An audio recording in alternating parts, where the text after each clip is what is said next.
स्थापकाय च धर्मस्य सर्वधर्मस्वरूपिणे अवतारवरिष्ठाय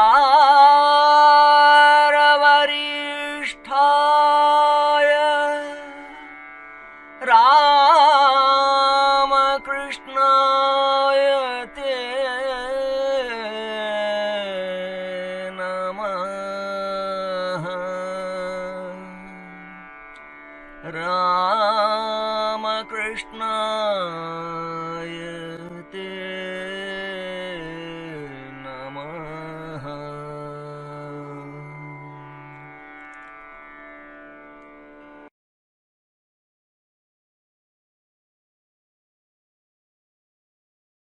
कृपया उपविशन्तु।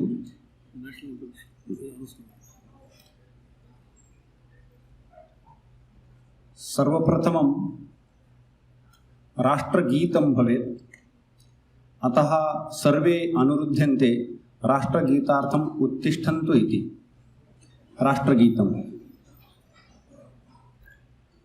जनगण अधिनायक जय हे भारत भाग्य विधाता, पंजाब सिंध गुजरात मराठा द्राविड उत्कल बंग, विंध्य हिमाचल यमुना गंगा उच्चल जलधि तरंग, तव शुभ नामे जागे तव शुभ आशीष मागे, गाहे तव जय गाथा जनगण मंगलदायक जय हे भारत भाग्य विधाता, जय हे जय हे जय हे जय जय जय जय हे।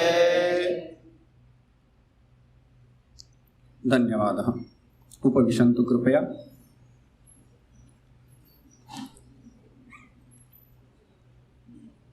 सर्वेभ्यः हार्दं स्वागतं व्याह्रियते।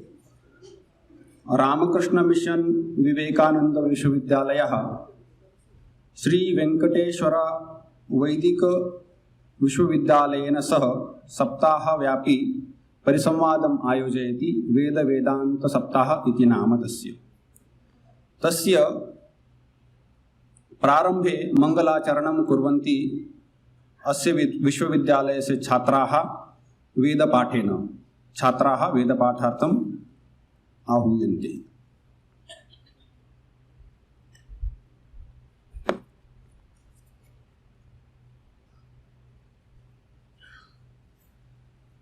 ओम श्री गुरुभ्यो नमः। हरिः ओम। सहनावतु सहनौ भुनक्तु सह वीर्यं करवावहै तेजस्विनावधीतमस्तु मा विद्विषावहै। ओम शांति शांति शांतिः। अथ मेधा सूक्तम। हरिः ओम। यश्छन्दसां वृषभो विश्वरूपः छन्दोभ्योऽध्यमृतात् सम्बभूव समेन्द्रो मेधया स्पृणोतु अमृतस्य देवधारणो भूयासं शरीरं मे विचर्षणं जिह्वा मे मधुमत्तमा कर्णाभ्यां भूरिविश्रुवं ब्रह्मणः कोशोऽसि मेधया पिहितः श्रुतं मे गोपाय ॐ शान्ति शान्ति शान्तिः ॐ मेधा देवी जुषमाणा न आगात् द्विष्वाचि भद्रा सुमनस्यमाना त्वया जुष्टानुदमाना दुरुक्तान् बृहद्वदेम विदधे सुवीराः त्वया जुष्ट ऋषिर्भवति देवि त्वया ब्रह्मा गतश्रीरुतत्वया त्वया जुष्टश्चित्रं विन्दते वसुसानो जुषस्वद्रविणो न मेधे मेधां म इन्द्रो ददातु मेधां देवी सरस्वती मेधां मे अश्विना बुभावा धत्तां पुष्करस्रजा अप्सरासु च या मेधा गन्धर्वेषु च यन्मनः दैवी मेधा सरस्वती सा मां मेधा सुरभिर्जुषता गस्वाहा आवां मेधा सुरभिर्विश्वरूपा हिरण्यवर्णा जगति जगम्या ऊर्जस्वती पयसा पिन्वमाना सा मां मेधा सुप्रतीकाजुषन्ताम् ॐ हंस हंसाय विद्महे परमहंसाय धीमहि तन्नो हंसः प्रचोदयात् ॐ शान्ति शान्ति शान्तिः हरिः ॐ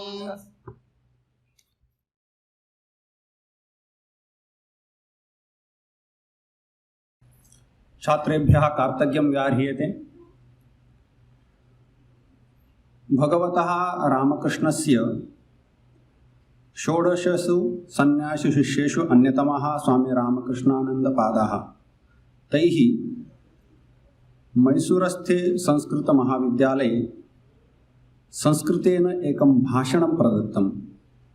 तस्य पाठं करिष्यन्ति, वाचनं करिष्यन्ति विवेकानन्द विश्वविद्यालयस्य कुलपतयः, अपि च ते एव स्वागतभाषणमपि करिष्यन्ति। सम्प्रति महोदयाः प्रार्थ्यन्ते।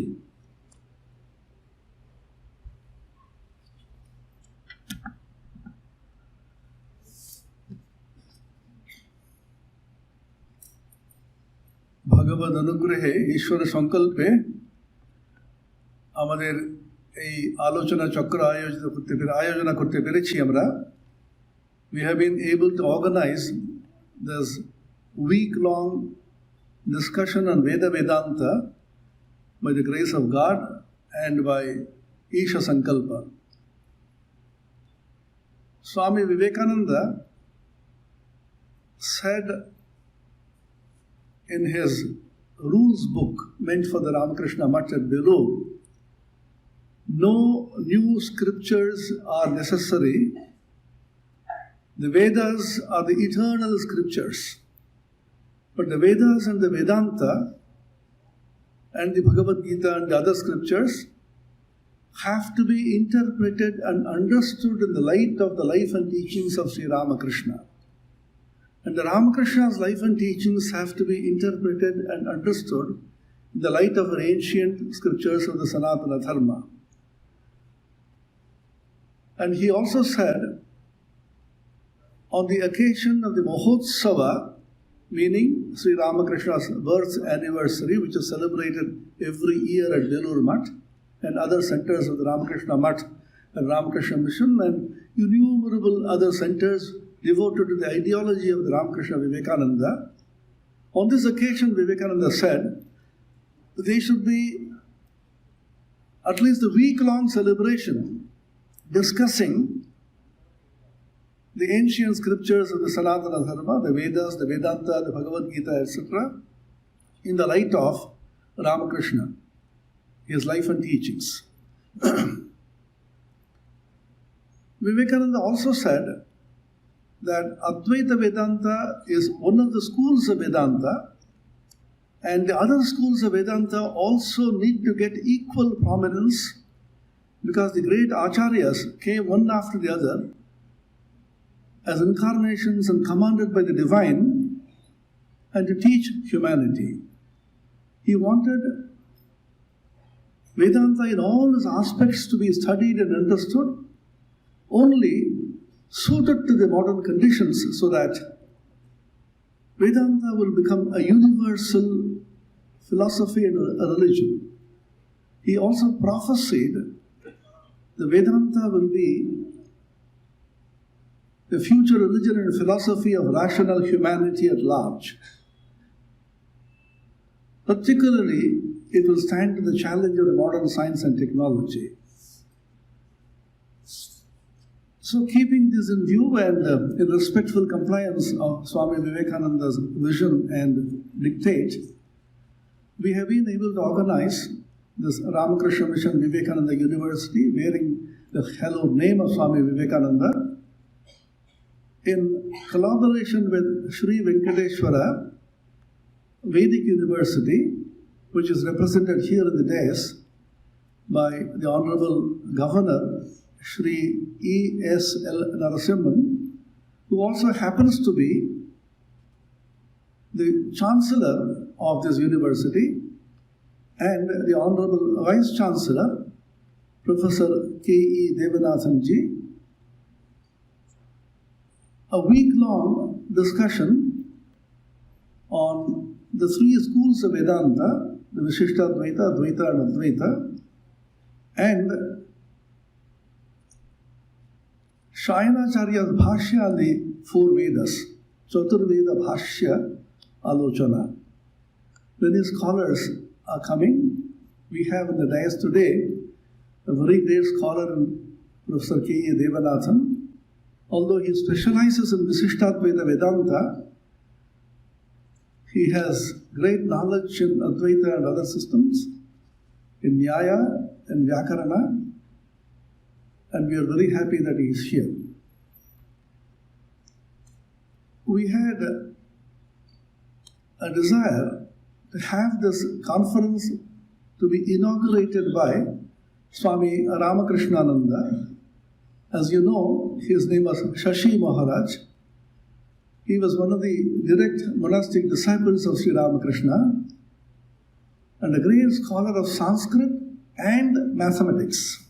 It is said when he was in the Varanagar Mutt, his hobby was to solve problems on integral calculus. And he also wrote poems in Sanskrit. He used to speak simple, mellifluous Sanskrit. He has delivered a lecture as early as 1903, just a year of Swami Vivekananda's passing away, on the three schools of Vedanta and reconciling them in the light of Sri Ramakrishna. This was delivered at the Mysore Sanskrit College on 8th of October 1903. Copies of this have been given to most of you. So I will just read out this lecture and say a few words by way of welcome. Shri Shri Guru Pada Padma Sharanam Srimad Bhagavad Anugrahadeva Sudhivaryaha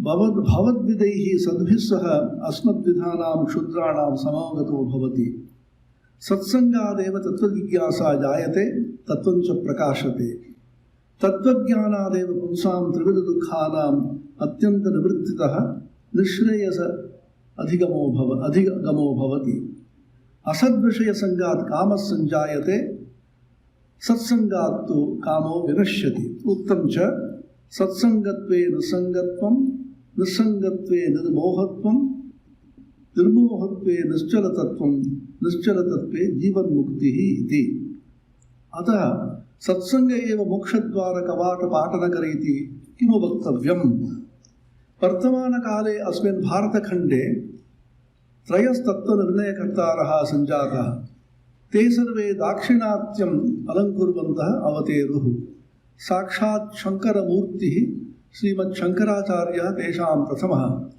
तेन महात्मना ब्रह्मसत्यं जगन्मिथ्या जीवो ब्रह्मैव नापर इति सम्यक् निर्णीतम्। अक्षरं परमं ब्रह्मैव नित्यं सर्वगतम् अचलं देशकालनिमित्तातीतं सच्चिदानन्दस्वरूपम् अन्यद्देशकालनिमित्तजन्यं जगन्मिथ्या अनित्यमेव। मिथ्याशब्देन साधिशान्तं शीतोष्णसुखदुःखादिवत् अशाश्वतं न तु शून्यमिति श्रीमच्छङ्कराचार्य अनुमोदितार्थः ग्राह्यः सर्वत्र। तद् ब्रह्मैव जीवस्य स्वरूपं। जीवो अयम् अनादिभ्रान्तिवशात् देहे आत्माभिमानितया स्थूलोऽहं सविरोऽहं काणोऽहं कुब्जोऽहं मनसि च आत्माभिमानितया सुखी अहं दुःखी अहम् इत्याकारमूढप्रभावग्रस्तः स्वरूपमज्ञात्वा जन्ममृत्युजराव्याधिदुःखदोषसङ्कुले विषयविषयुक्ततृष्णातोयपूर्णे संसारकूपे सम्पतन् अशेषविधदुःखानि अनुभूय पश्चात् लोकक्षयकृता कालेन प्रवर्तते। कालकवलितोऽपि स्वकर्मवशात् तत्रैव सम्पतन् अशेषविधानि दुःखानि पुनः पुनरनुभवति। कदापि सत्कर्मपरिवाकात् तस्य यदि सद्भिः समागतो भवति तदा तेभ्यो लब्ध्वा साधनचतुष्टयं शनैः शनैः अज्ञानं त्यजति। सूर्योदय यथा तमः यानोदये तथा तस्य भ्रान्तिजन्यम् अशेषदुःखं तदा विलयं याति। सतां सेवनं विना तु ज्ञानं कदापि न लभ्यते। श्रीमद्भगवतापि उक्तं तद्विद्धि प्रणिपातेन परिप्रश्नेन सेवया उपदेक्षन्ति ते ज्ञानं ज्ञानिनस्तत्त्वदर्शिनः इति। स्वरूप अवबोधनानन्तरम् अयम् आत्मानम् अखण्डं सच्चिदानन्दम् अदाह्यम् अक्लेद्यम् अशोष्यं नित्यं सर्वगतं स्थाणुमचलं सनातनं मत्वा अत्र संसारकूपे न पुनरावर्तते।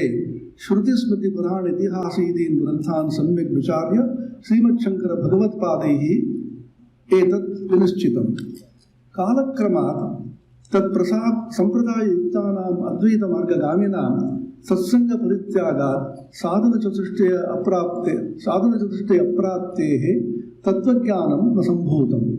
अतएव मोहात् अज्ञानात् च महावाक्यानां भिन्नार्थपरिकल्पनां ते अशुजो नरके पतितवन्तः। भागत्यागलक्षणाद्वारेण तत्त्वमसि अहं ब्रह्मास्मि इत्यादीनां महावाक्यानाम् अर्थम् अविशोच्य पदमात्रम् अवलम्ब्य विरुद्धार्थं कृत्वा ते सार्धत्रिहस्तपरिमितं दुःखमयम् अज्ञानजन्यम् आसक्ति पाशबद्धं संसारिणं नामरूपपरिच्छिन्नम् आत्मानम् अक्षरम् असङ्गं परमात्मानं मत्वा सर्वान् विधिनिषेधान् विहाय चण्डालवदाचरवन्तः नरपशुत्वम् आपन्नाः। मृत्युसंसारसागरात्तां समुद्धर्तुं लोकगुरुः जगत्पिता विष्णुः यदा यदा हि धर्मस्य ग्लानिर्भवति भारत अभ्युत्थानमधर्मस्य तदा आत्मानं सृजाम्यहम् इति स्वप्रतिज्ञापालनाय महाभूतपुर्यां श्रीमद्रामानुजरूपेण उडुप्याश्च श्रीमद्मध्वाचार्यरूपेण अवदतार। लोकान् नित्यानित्यवस्तुविवेकपरिशून्यान् इहामुत्रफलभोगलिप्सून् शमदमादिषट्सम्पादरहितान् अमुमुक्षून् दृष्ट्वा तेषां जीवब्रह्मेण ऐक्यज्ञानाय नास्त्यधिकार इति मत्वा तात्कालिकनिर्गुणब्रह्मोपासना उभाभ्यामेव वृषं तिरस्कृता निन्दिता उपहास्यतां नीता च। श्रीमद्रामानुजेन ईश्वरस्य नित्यमेव चिद् अचित् विशिष्टत्वं प्रतिपादितम्। अतएव तन्मार्गगामिनां विशिष्टाद्वैतवादी इति अभिधा। अनवधिक अशेष कल्याण गुण समन्वितो हेयगुणरहितो निखिल भुवन जन्मस्थिति भंगादिलीलो विष्णु रूपधरो भगवान् शेषतया निर्णीतः। आब्रह्म स्तंभपर्यन्ताः चित्संघाः शेषत्वेन प्रतिपादितास्तेन। शेषाः शान्ताः भगवतो नित्यकिंकरा मोहवशात् विषयभोगवासनावशाच्च ते श्रीमद्भगवत्कैंकर्यं विहाय कामकिंकराः सन्तः पुनः पुनः मृत्युसंसारसागरे पतन्ति। सत्कर्म परिपाकात् भगवत्कृपया यदा कामकैङ्कर्यं विहाय ते स्वीकुर्वन्तो भगवद्दास्यं निरहङ्कारतां गच्छन्ति तदा स्वानमणो अणोरणीयस्त्वं विभोश्च महतो महीयस्त्वं परिज्ञाय तस्मिन् परानुरुक्तिवशात् तन्मनस्काः तदालापाः तद्विशिष्टाः सन्तः परमानन्दभोगभाजो भवन्ति तदा मामुपेत्य कौन्तेय पुनर्जन्म न विद्यते इति भगवद्वाक्यत्वात् न पुनरावर्तते श्रीमन्मध्वमुनिरपि भगवद्दास्यं सर्वोपरि प्रतिष्ठापितं चिदचिदीश्वराणां तेषां सम्बन्धानाश्च नित्यत्वं प्रतिपादितं न तु ईश्वरस्य चिदचित् विशिष्टत्वम् अङ्गीकृतं तेन महामुनिना इन्द्रियलौल्यं मनश्चाञ्चल्यश्च निगृह्य यदि कश्चित् भगवत्कृपाद्वारेण विषयभोगवासनां कामकैङ्कर्यश्च त्यक्त्वा भगवत्कैङ्कर्यं कुर्वन्नास्ते तदा तस्य निखिलदुःखादीनाम् अत्यन्तनिवृत्तिर्भवति परमपुरुषार्थश्च तं भाग्यवन्तं वृणोति श्रीमद्भगवत्पादमूलं लब्ध्वा न स पुनरावर्तते न पुनरावर्तते त्रय एव महात्मानः मृत्युसंसारवर्त्मनि अपुनरावर्तनं लक्ष्यत्वेन निर्णीतवन्तः केन उपायेन तल्लब्धुं शक्यते इत्युपायनिर्णयविषये यद्यपि सर्वेषां तेषाम् अनैक्यमतं विभिन्नमार्गैः परिस्फुटं प्रतिभाति तथापि सर्वे अपि ते भुवनस्य पारङ्गन्तुकामाः भुवनपतिप्राप्त्यर्थं तत्प्रार्थ्यैव त्रिविधदुःखानाम् अत्यन्तनिवृत्तिसम्भवात् भुवनस्य पारे केन गन्तुं शक्यते यस्य देवे पराभक्तिर्यथा देवे तथा गुरौ तस्यैते कथिताख्यर्थाः प्रकाशन्ते महात्मनां निर्माणमोहा जितसङ्गदोषा अध्यात्मनित्या विनिवृत्तकामाः द्वन्द्वैर्विमुक्ता सुखदुःखसंज्ञैर्गच्छन्त्यमूढाः पदमव्ययं तत् जितं जगत् केन मनोहीयेन इन्द्रियजन्यं जगत् इंद्रियेभ्यः पराख्यर्थः अर्थेभ्यश्च परं मनः मनसस्तपरा बुद्धिरात्मा महान् परः महतः परम् अव्यक्तम् अव्यक्तात् पुरुषः परः पुरुषान्न परं किञ्चित् सा काष्ठा सा परागतिः उपनिषदुक्तसोपानद्वारेण भुवनस्य पारं गत्वा तद्विष्णो परमं पदं यतो वाचो निवर्तन्ते अप्राप्य मनसा सह लभते शान्तो दान्त उपरति इन्द्रियकर्म विजितात्मा स्वशक्त्या ईश्वरशक्त्या वा भक्त्या वा ज्ञानेन वा लब्ध इन्द्रियनिग्रह एव निखिल दुःखबन्धात् मोक्षं ददाति इति न केवलम् अस्मदीयानां ऋषीणां मतं हूणानां यवनामपि अत्र एकमत्यम् नृणां सत्त्वरजस्तमोगुण तारतम्यात् पन्थानो भिन्ना लक्ष्यन्तु एकमेव त्रयी सांख्यं योगः पशुपतिमदं वैष्णवमिति प्रभिन्ने प्रस्थाने परमविदमदः पथ्यमिति च रुचीनां वैचित्र्यात् ऋजुकुटिलनानापथजुषां नृणामेको गम्यस्त्वमसि पयसामर्णवैव पन्थानश्च रुचीनां विभिन्नतया यद्यपि विभिन्ना प्रतिभान्ति लक्ष्यैकतया सर्वेषामपि तेषां समीचीनत्वं स्फुटमेव यथा प्रभिन्न प्रस्थान व्यासार्थाः एकं केन्द्रं प्रति गच्छन्ति प्रभिन्ना धर्ममार्गाः अपि एकं विभुं सृष्टिस्थिति प्रलयकर्तारं लोकगुरुं चराचरपितरं निखिलदुःखध्वान्तरविं सर्वभूतहृद्देशनिवासिनं सर्वकर्तारं गुहाशयं सर्वमयं देवं प्रति गच्छन्ति श्रीभगवतापि उक्तं च ये यथा मां प्रपद्यन्ते तांस्तथैव भजाम्यहं मम वर्त्मानुवर्तन्ते मनुष्याः पार्थ सर्वशः कृकालसो यथा स्वेच्छया स्ववर्णं परिवर्तते कदापि वा अवर्णो भूत्वा अवतिष्ठते श्रीभगवानपि यथा भक्तानुग्रहाय बहुरूपैः आत्मानं प्रकाशयति समकालमेव स साकारो निराकारश्च अकर्ता कर्ता च तस्य कर्तारमिति भगवदुक्तेः भक्तिस्तत्पादमूलं सुलभीकरोति मां ह्यपार्थव्यपाश्रित येऽपि स्युः पापयोनयः श्रियो वैश्याः सदा शूद्रास्तेऽपि याति परां गतिं पुंपुनर्ब्राह्मणा पुण्या भक्ता रादर्शयस्तथा अनित्यमसुखं लोकमिमं प्राप्य भजस्व मां सा भक्तिः भारतखण्डे एव अस्ति अन्यत्र नास्ति इति न वक्तव्यं स्थूलयवनानां भक्तिमार्ग अनुसारित्वात् बौद्धानामेव बुद्धभक्तिर्दृश्यते निन्दसि यज्ञविधिरेह अहः श्रुतिजातं सदय हृदय दर्शितं पशुघातं केशवधृतबुद्धशरीर जय जगदीश हरे इत्यत्र श्रीजयदेवेन बुद्धस्य अवतारत्वं स्वीकृतं श्रीमद्भागवतादिपुराणे पूर्वं प्रतिपादित्वात् अतएव सर्वे धर्माः श्रीभगवत्पादमूलं प्रति गन्तुं क्षमाः अनेन तु स्वधर्मे निधनं श्रेयः परधर्मो भयावहः इति न विस्मर्तव्यम्।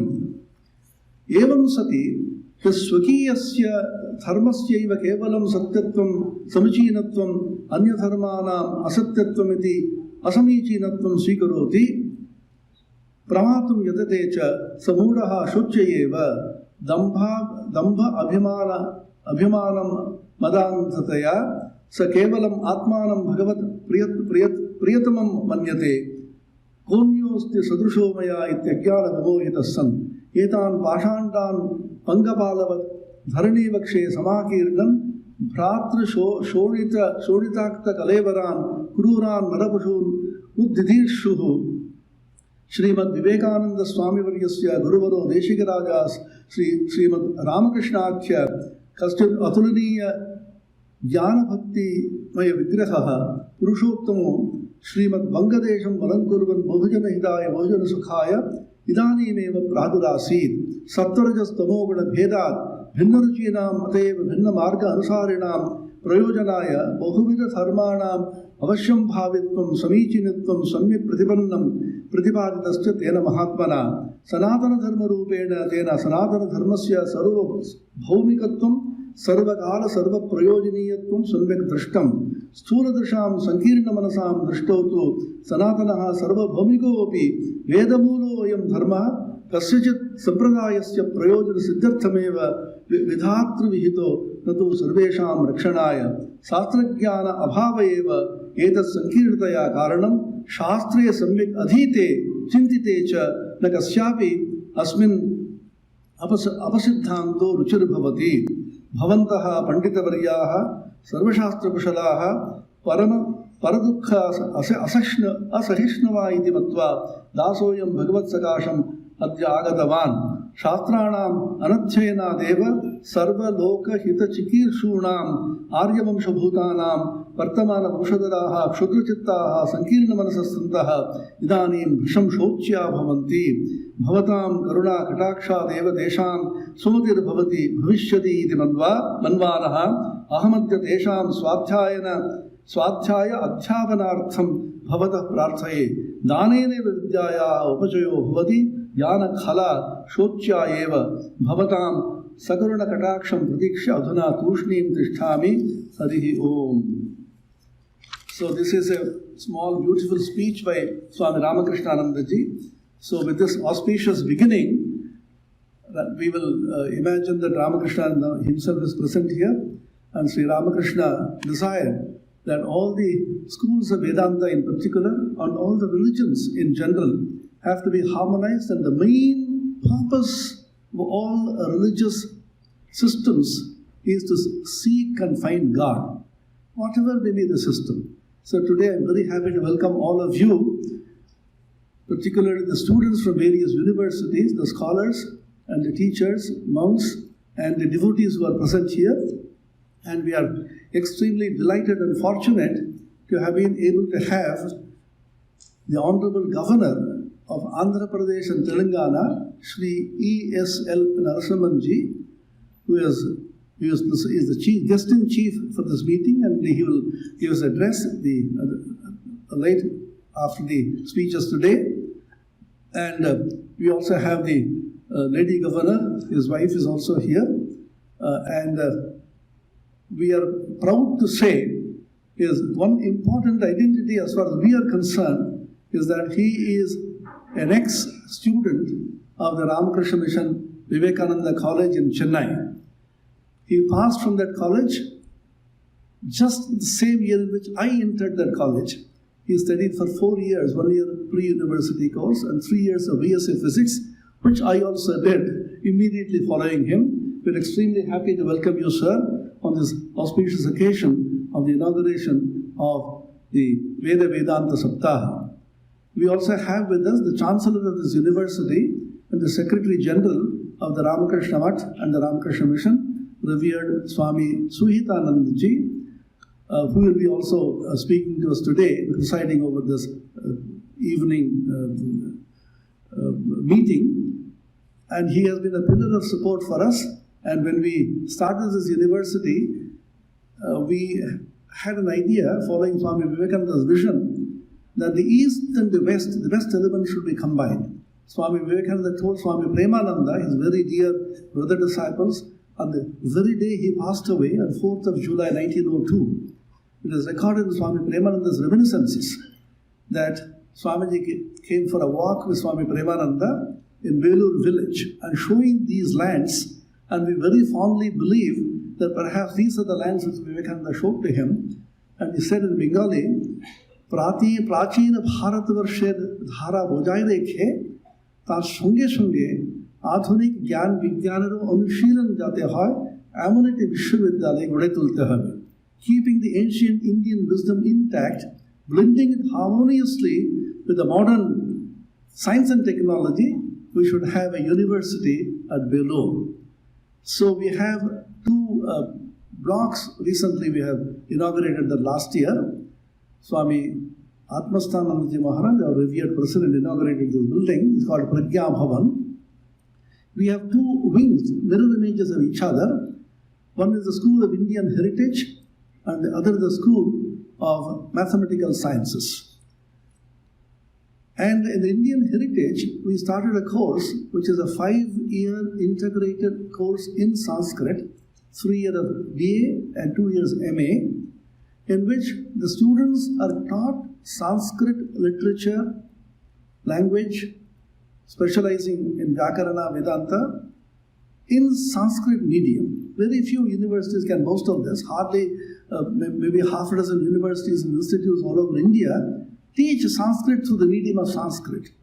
They're very happy to say that the students who come in, even without the knowledge of the alphabets, the Devanagari alphabet, within a couple of years they pick up the language so well that they're very fluent in that language, and some of them have passed out brilliantly, and most of them have been able to clear the NET, National Eligibility Test Examination of the UGC, University Grants Commission, acquiring the Junior Research Fellowship, and then come here as research scholars. We have a Ramakrishna Mutt Veda Vidyalaya in Belur Mutt, which also was Swamiji's last wish.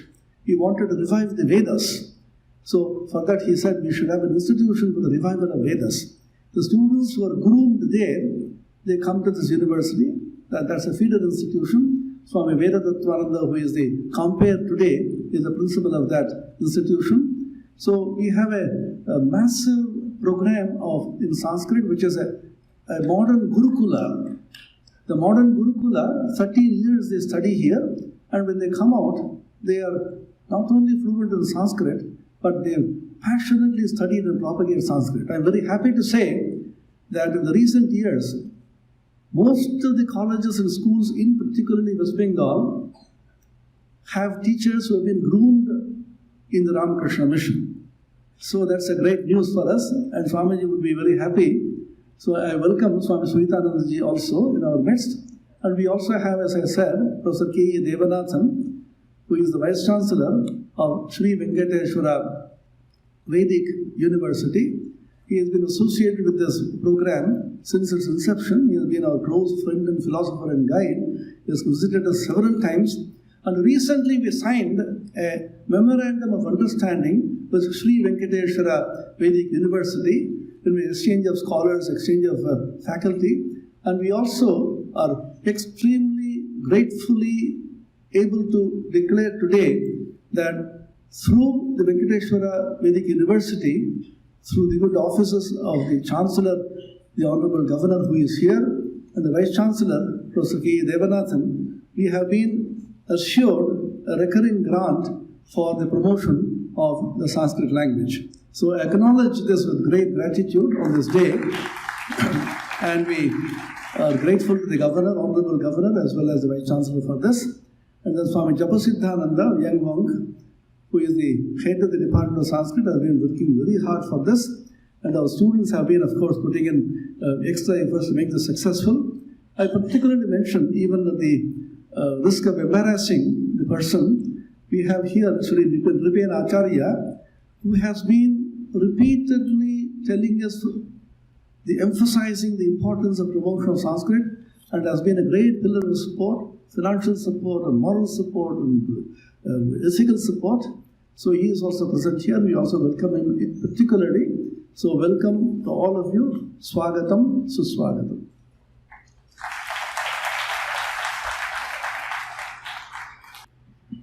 पूजनीय महाराजेभ्यः प्रणामः विनिवेद्यन्ते। स्वामिपादैः सर्वेषां रुचिगोचरः संस्कृतविषयः उपस्थापितः।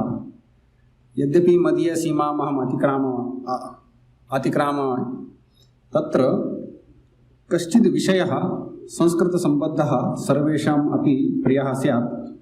मानव संसाधन विकास मन्त्रालयेन संस्कृतस्य संरक्षणार्थं संवर्धनार्थं च काचित् समितिः निर्मिता। तस्यां समितौ 13 सदस्याः आसन्। सा च समितिः किञ्चित् पूर्वमेव समित्याः मतं समर्पितवती।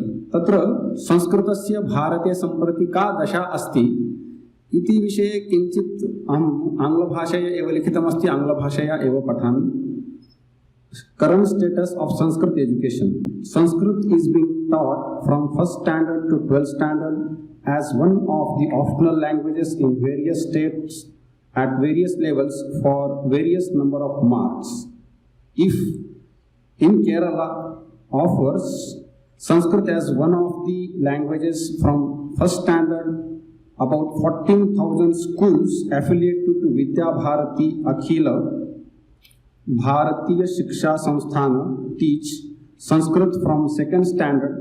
Uttarakhand offers from 3rd standard. Most of the state secondary education boards offer Sanskrit as part of the 3 language formula from 6th to 10th standard and as second optional language in 11th and 12th standard. Some states offer it as a composite course along with mother tongue as well. It is estimated that altogether about 5 crore students study Sanskrit at school level. There are about 5,000 traditional Sanskrit Pathshalas at school level and about 1,000 Veda Pathshalas in the country. 8 states have Sanskrit Secondary Education Board or Directorate of Sanskrit Education, and the rest of the states don't have any. There is no board for Veda Pathshalas. About 3 lakh students study Sanskrit in this sector. About 120 general universities offer Sanskrit at UG and PG level. There are 15 Sanskrit universities. Though there are about 1,000 traditional Sanskrit colleges affiliated to some of the above mentioned Sanskrit universities, many of the Sanskrit universities are not empowered to affiliate colleges, and many of states have no defined authority to affiliate traditional Sanskrit colleges. About 10 lakh students study in this sector. There are 10 Sanskrit academies, 16 Oriental research institutes, about 60 periodicals and magazines in Sanskrit, and about 100 NGOs working for the popularization of Sanskrit.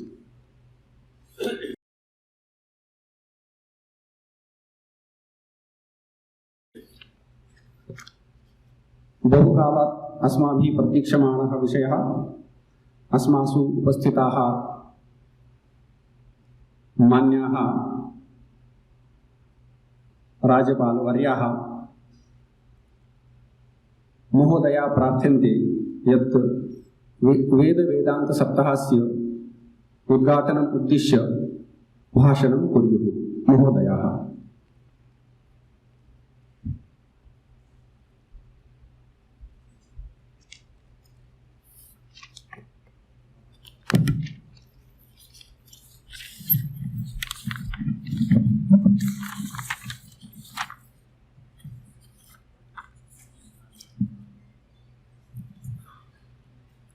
Parama Pujya Swami Sutanandaji Maharaj.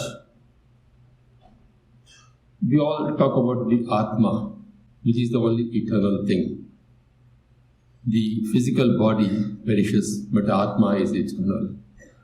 And when you fall in love with the Atma, or when you say Atma Priya, then you get Anandam. And that is what Swami Atma Priyanandaji Maharaj is.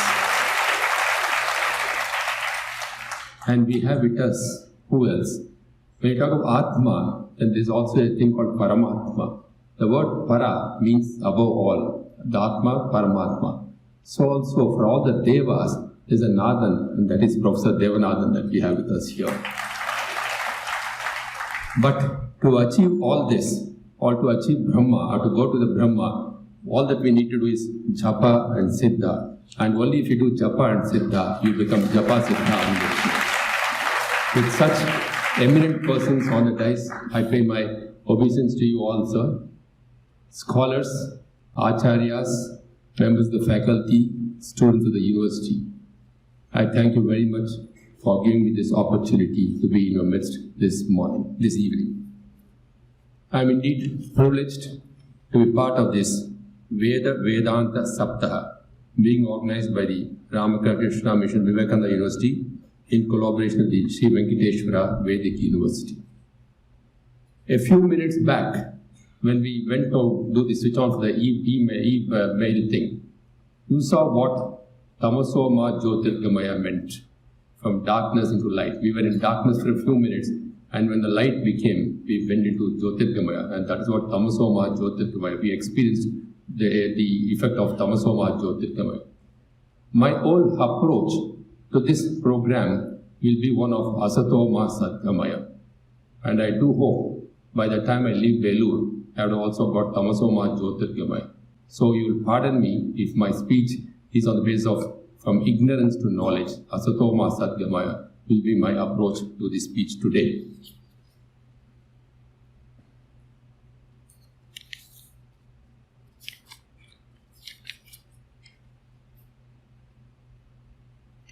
We are calling this Sapta Vedanta Saptaha. I have two questions to put to this very learned audience. Veda is something which is one of the most authoritative scriptures of Hinduism. And it is not that it was composed by somebody. In fact, some call it an Apaurushaya. So that being the case, and Veda means knowledge. If Veda means knowledge, it does not have an Adi, it does not have a beginning, because we call it as an Apaurushaya. And when we talk of Vedanta, we talk of the end of the Vedas, and knowledge does not have an end. So I do not know whether this term Veda, Vedanta itself needs to be amended as Veda, Veda Ananta, because it is Anantam, there is no Adi or there is no Antam. So it should really be Veda, Veda Anantam, rather Veda, Vedanta. Because I don't see any end to this knowledge at all. And in my own view, it should be Veda, Veda, Ananta. There are, as you are all aware, 4 Vedas, the Rig, Yajur, Sama and Atharvana Veda. Each of these has 4 divisions, Samhita, Brahmana, Aranyaka and Upanishads. Whereas the term Vedanta stands for 3 interrelated things. The Upanishads collectively, which form the last and most important part of the Vedas, the eternal truths and principles of the spiritual realm, the systems of philosophy based on Brahma Sutras. However, it is mostly the last sense of Vedanta Darshana that the term Vedanta is commonly used. Vedanta is not a static philosophy or religion. It is a highly dynamic, ever-growing philosophy and religion capable of meeting challenges and overcoming obstacles. In fact, I was wondering why this venue has been chosen for this Vedanta Saptaha. Why has Vivekananda University chosen this? You will all recollect that Swami Vivekananda ji had once told a disciple, "This mutt will be the central institution for the practice of religion and cultivation of knowledge. The spiritual force emanating from there will permeate the whole world, turning the current of man's activities and aspirations into new channels. all these visions are true as you see it today. And that is why probably the Veda Saptaha is being observed by the Vivekananda University in fulfillment of Swami Vivekananda's vision, which was decades back. That was the visionary that Vivekananda was.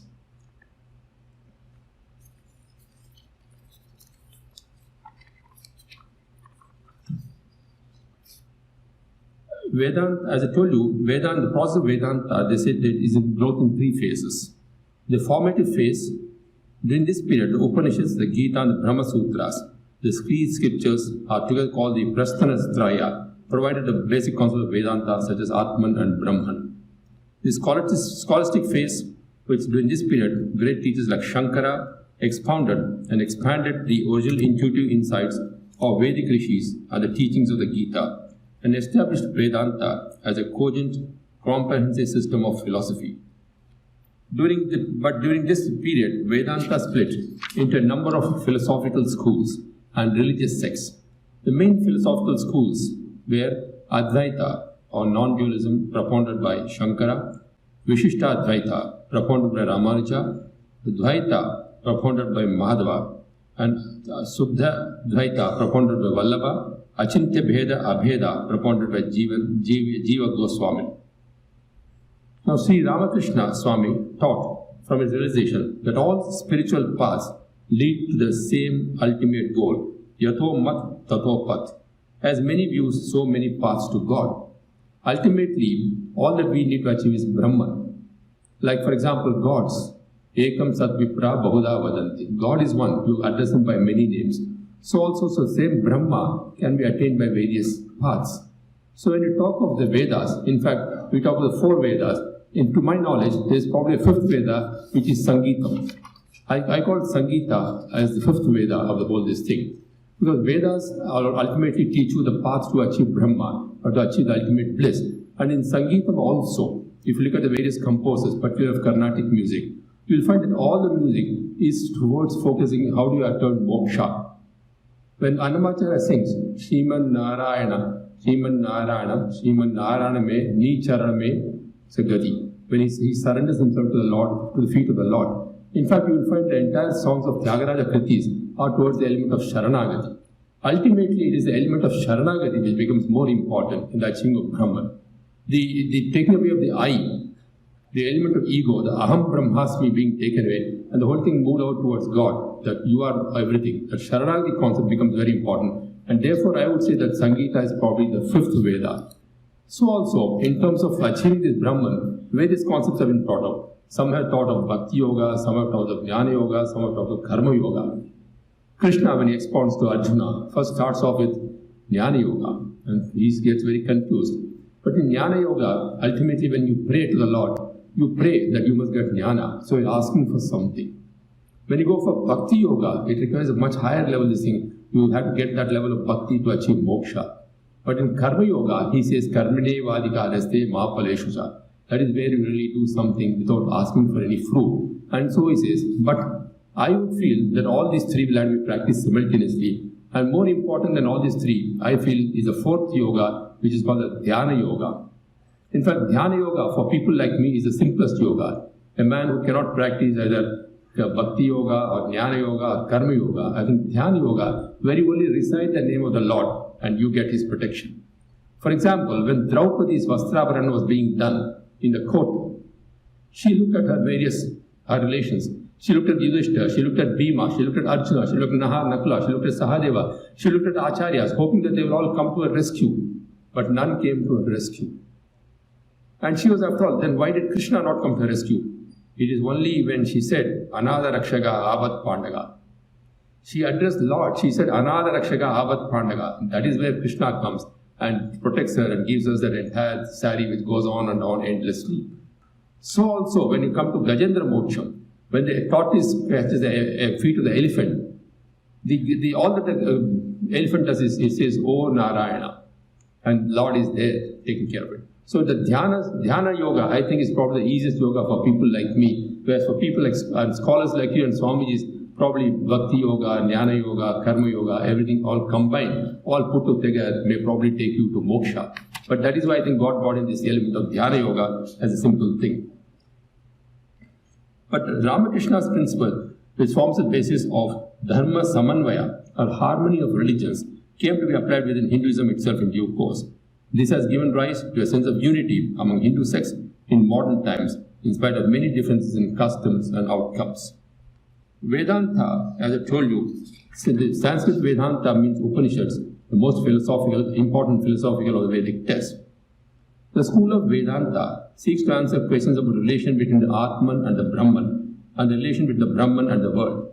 The schools of Vedanta are named after the relation they see between the Atma and the Brahman. According to Advaita Vedanta, there is no difference. According to Dvaita, the Jivatman is totally different from the Brahman. Even though he is similar to Brahman, he is not identical.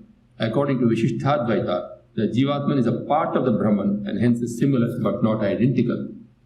If you take the name Narsimha, which is my name, the Dvaita school will say Nar is different, Simha is different, so it becomes Dvaita. Nar is a lion, Nar is a man, Simha is a lion, so these are two different, becomes Dvaita philosophy. If you take the Advaita philosophy, he says Nar and Simha are part of the same name. It is Dvaita philosophy. It is the same. Nar and Simha are identical. If you take the Viśiṣṭādvaita philosophy, he says Nar is part of Simha, and so the whole thing is identical, and so it is an evolution process. So it is only the interpretation which all these three religions are talking, whether it is Dvaita or Advaita or Viśiṣṭādvaita. The ultimate goal being the attainment of moksha, the attainment of Brahma. It is only the path that differs. But the whole argument that this is different or that is different, to me, looks a little odd. Why should it be different? Ultimately, the goal is the same. As I told you, the goal is the same, but you are looking at various ways of attaining this goal. And so I don't see any difference at all in the way to path this.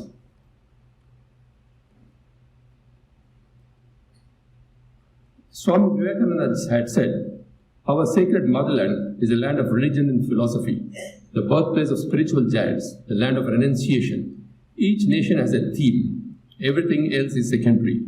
India's theme is religion, social reform, and everything else are secondary. The Ramakrishna Vivekananda Vedanta is basically a philosophy of Samanvaya. Regarding the world religions, it takes a sublime view of Dharma Samanvaya, and with respect to Hinduism, it cherishes the idea of Matatraya Samanvaya, the harmony of the three main schools of Vedanta, the Advaita Vedanta of Shankaracharya, the Viśiṣṭādvaita of Ramanujacharya, and Dvaita Vedanta of Sri Madhavacharya. And this is what I also hold. There is really nothing game, and we all keep arguing about between Dvaita, Advaita, and Viśiṣṭādvaita. I think what is really required is all these three have to be taken together if humanity has to succeed. So also in the case of Bhakti Yoga, Karma Yoga, Jnana Yoga, Dhyana Yoga, it is not that you can practice one to the exclusion of others. I don't think any exclusivism, either in terms of the practice or in terms of the conceptualization, I think is not a very correct approach. I feel what is required is unity of approach, and simultaneously you can pass various things. And that is why, as I told you, Ekam Sat Vipra Bahuda Vadanti, and that is where you will ultimately realize God. And this realization is what I think we need to come into. Each soul is potentially divine. The goal is manifest in this divinity within by controlling nature, external and internal. Do this either by work or worship or psychic control or philosophy, by one or more, or all these, and be free. This is the whole of sense of religion. Doctrines or dogmas or rituals, books or temples or forms are only secondary in details.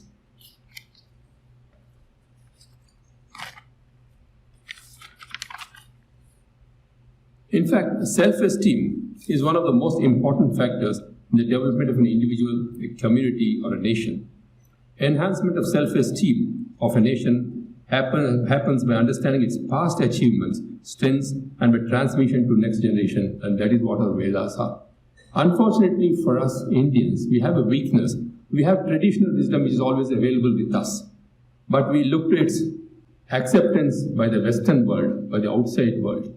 And only if the outside world or the Western world accepts it, then it becomes valued knowledge. The traditional wisdom is always available with you, but it has to be accepted by somebody else, not from India, but from the outside, from the Western world, and thereafter it becomes valued knowledge. This is our biggest problem. Actually, if you look for that pranayam that we talk about, what is pranayam? It is actually vyayam for giving pranam, to the pranam. And what is pranam? Is the pranam the physical body, or is it the atma? When you're breathing in and breathing out, which is what the pranam essentially is, what are you doing? You're giving pranam to the body, which is a physical body, and by giving it physical strength, by purifying the whole thing, and by purifying your mind, you are giving pranam to the Atma. So that is what pranayama is all about. It is nothing very new today. This is something which has been going on ever since our Vedic days have been going on. But today, we are willing to accept the importance of pranayama only if the Western world tells us, oh, you have to do pranayama to be healthy. Pranayama is not only for health, it is also for purification of the soul, purification of the Atman. The whole problem is we have not gone beyond our physical body at all. This physical body is something which perishes. It goes on perishing, but the Atma is eternal. And thus Atma has to get pure.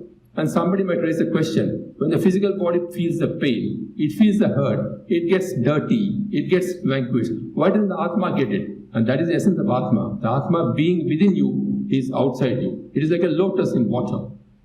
So the Atma might be within your body, but it is not affected by pain or by any of these things, lust or anything at all. And that is the essence of Atma, and that is what you should need to keep pure. And that is where things like pranayama comes in. If you look at every single Indian culture, into every single Indian habit, when you do the Brahmopadesham, what is Brahmopadesham? You are again preaching to the boy as to how exactly he can go to the Brahma, to nearer to the Brahma. That is, it is called Brahmopadesham. The father gives the secret of attaining Brahma to the son. He recites the Gayatri mantra, Om Bhor Bhava Swaha Tatsa Viturvaredyam Bhargo Devasya Dhimahi Yo Yovana Prajodaya. He recites that in the ear, and that is the Brahmopadesham, the chanting. Unfortunately, we seem to have forgotten our whole heritage, and for us, everything has to come from the Western world, and only then we accept it as something that is great. If you look at Vedas, for example, after the Vedic studies is over, what happens in a convocation? Ultimately, you go back again to the world days. After completing Veda, and the student goes to the Acharya and says, Acharya, what do I do now? I am going into society. I finished my Vedic studies. He gives you only two simple concepts, Satyam Vada Dharmanchara. That is all. And that encompasses your whole life. When he talks of what is a Satyam Vada Dharmanchara, he tells you Matru Devo Bhava, Pitru Devo Bhava, Acharya Devo Bhava, Atiti Devo Bhava. What more do you want? And this is there in your ancient scriptures. It is there. And today, if somebody has to tell you, no, you must speak the truth, you must have values in life, you must adopt the dharmic path, you must not become adharmic. What is this? Is there a need for us now to be told by anybody in this world, particularly to India, that you have to follow the dharmic path or that you have to speak the truth? This is there ancient scriptures and Vedas when it says Satyam Vada Dharmanchara.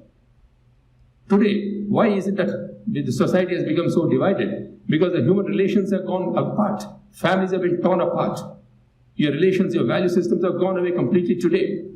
When Vedic scriptures talk of Matru Devo Bhava, Pitru Devo Bhava, Acharya Devo Bhava, Atiti Devo Bhava, why is it today that we have so much of disturbances all over us? Why is there this whole sense of grief over with us? It is because we have forgotten what is an Acharya. An Acharya is equal to a Devata, a Devo.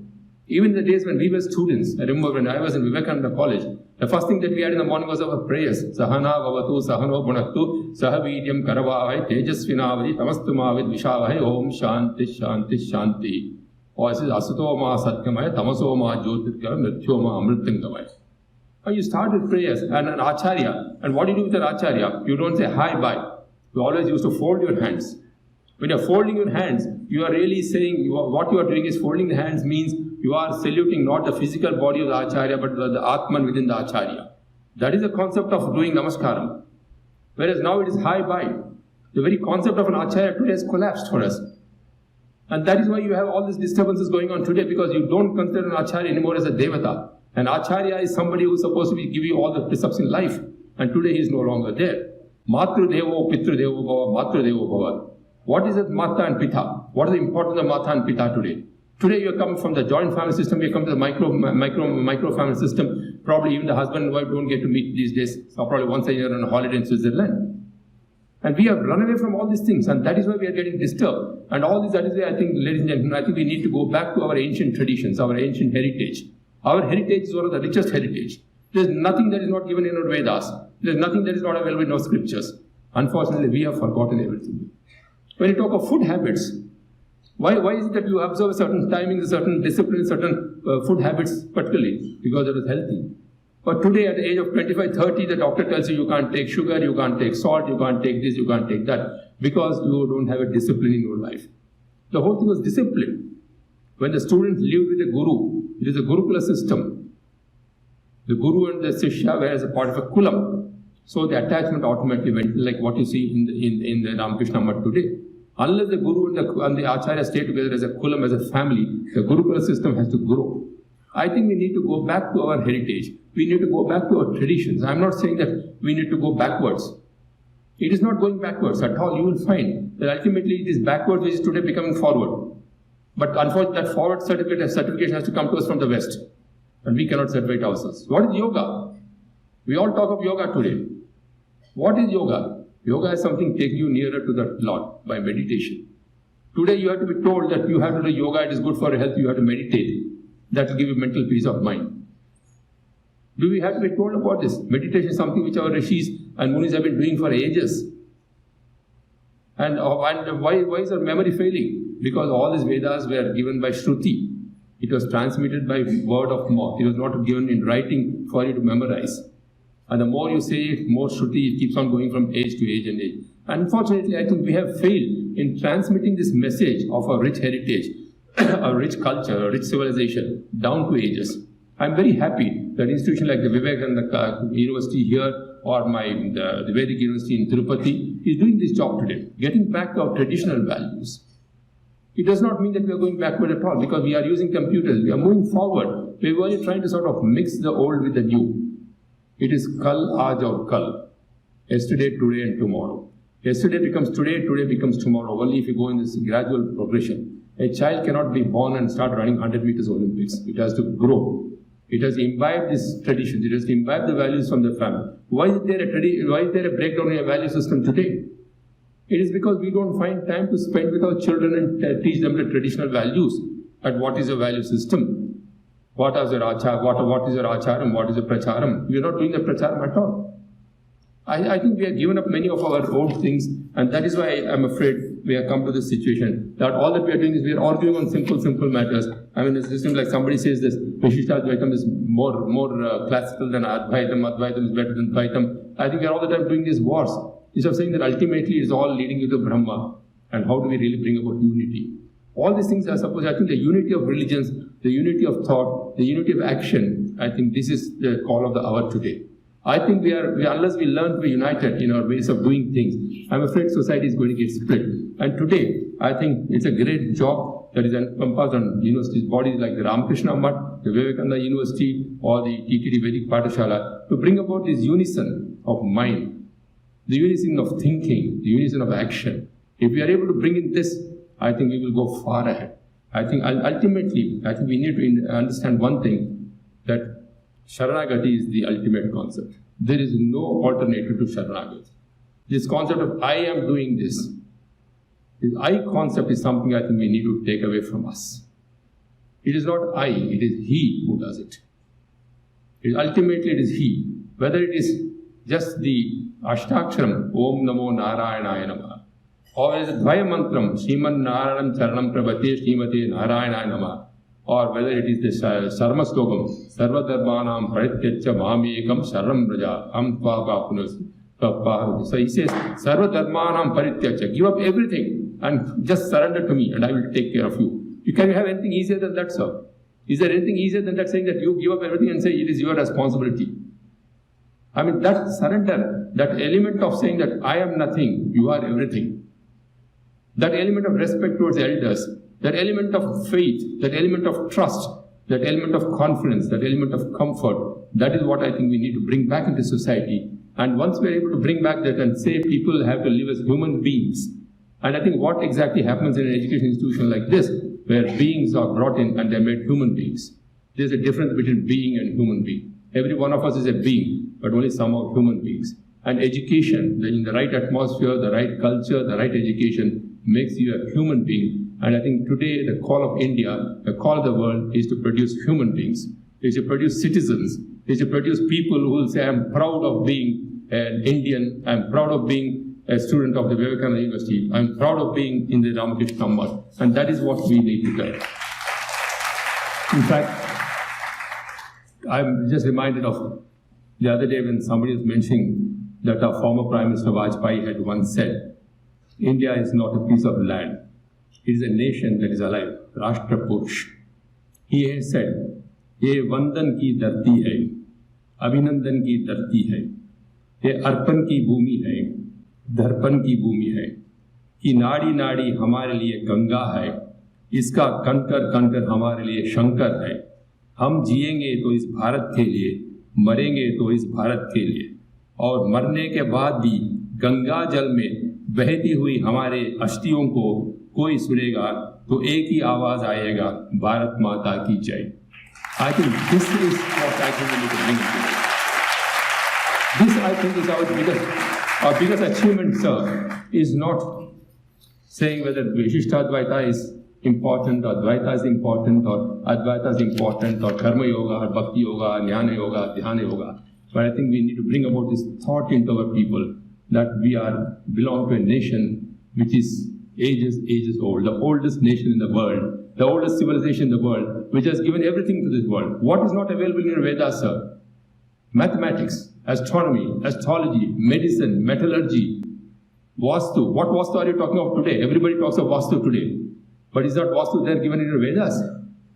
What is Vastu all about? To ensure that sunlight comes into a room.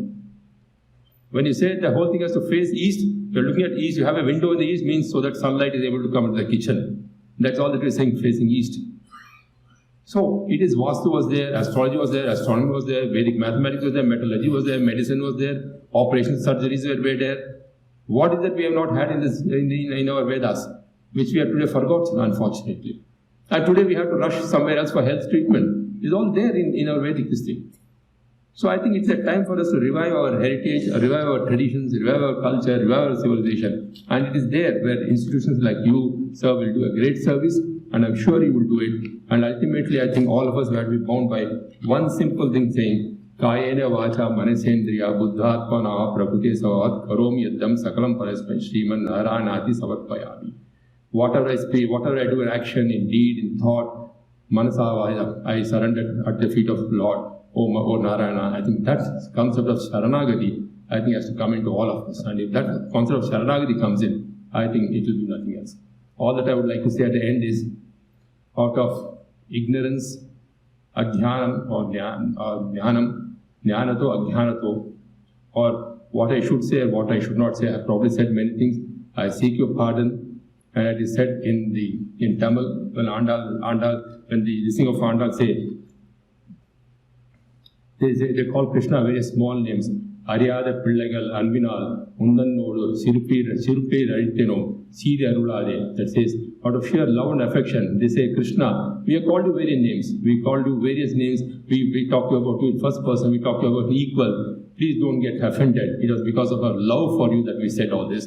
So also, great Swamijis, Acharyas, scholars, I seek your pardon for what I said is probably not relevant. But as I told you, for me, this is an exercise in Asatoma Sadgamaya. I would like to grow from my stage of ignorance to knowledge, and I think being here in this August gathering, in this August place, today has been a great fulfillment for me, and I feel thankful to all of you for having given me this great opportunity. May God bless us all. Thank you. इतः परं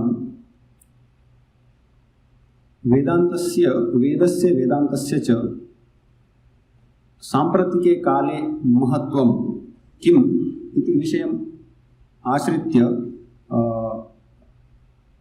के देवनाथाचार्याः वदिष्यन्ति. ततः पूर्वं किञ्चित् औपचारिकं स्वागतं क्रियते.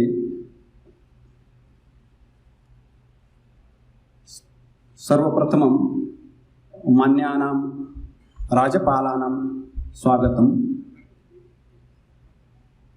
पुष्पस्तवकदानेन.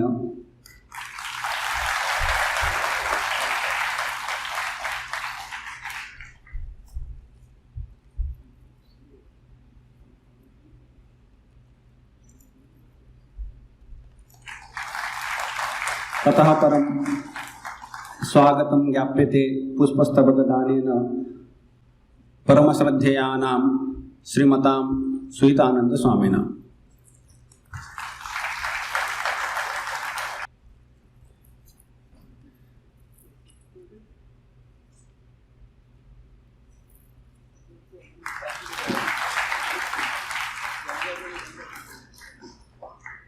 स्वागतञ्च विज्ञाप्यते कुलपतिभ्यः श्रीमद्भ्यः केयि देवनाथाचार्येभ्यः पुष्पस्तवकदानेन अपि च पुस्तकादिसमर्पणेन।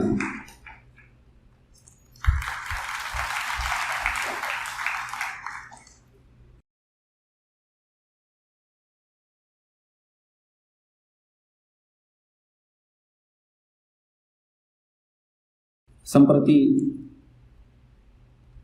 वेदान्तस्य प्रासंगिकता इति विषयं वेदस्य वेदान्तस्य च प्रासंगिकता इति विषयम् आश्रित्य महोदयाः स्वमतम् उपस्थापयन्ति श्रीमन्तः।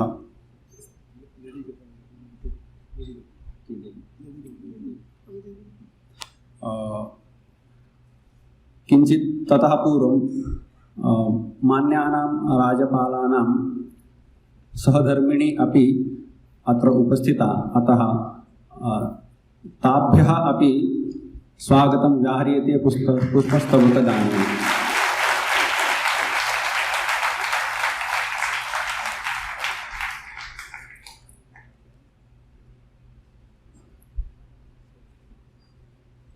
केयि देवनाथाचार्याः।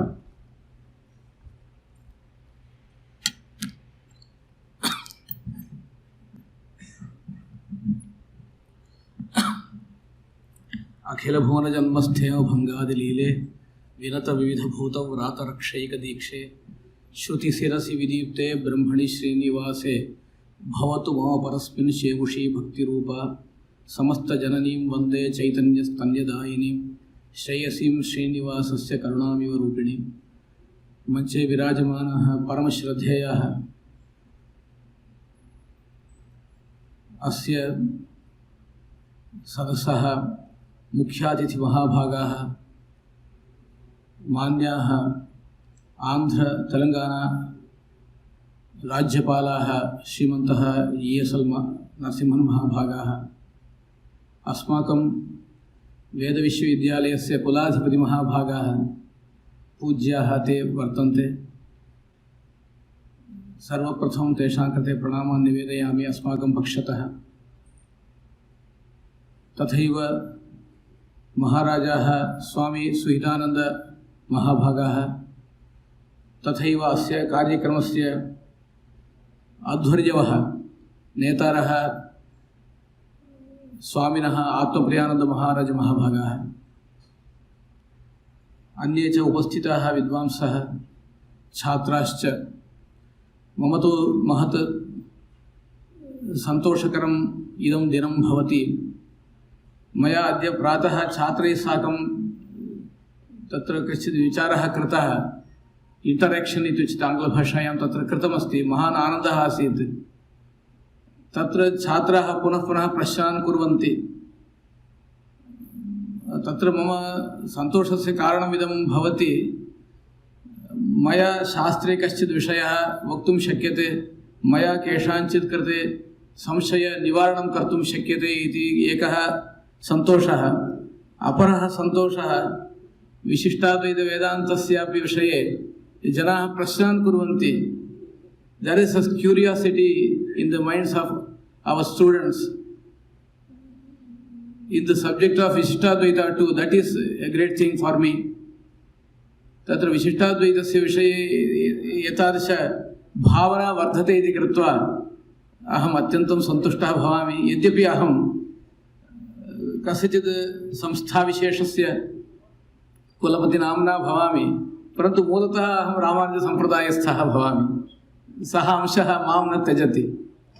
अहम् एतादृशस्थाने भवामि चेत् तत्र कारणं मम विद्या इति कदापि अहं न चिन्तयामि। भगवतः श्रीनिवासस्य अनुग्रहः, अनन्तरम् अहोलमठस्वामिपादाः पूज्याः आसन्, तेषां कृपाविशेषस्य कश्चित् महिमा, तेन महिम्ना अहम् अत्र स्थितः अस्मि।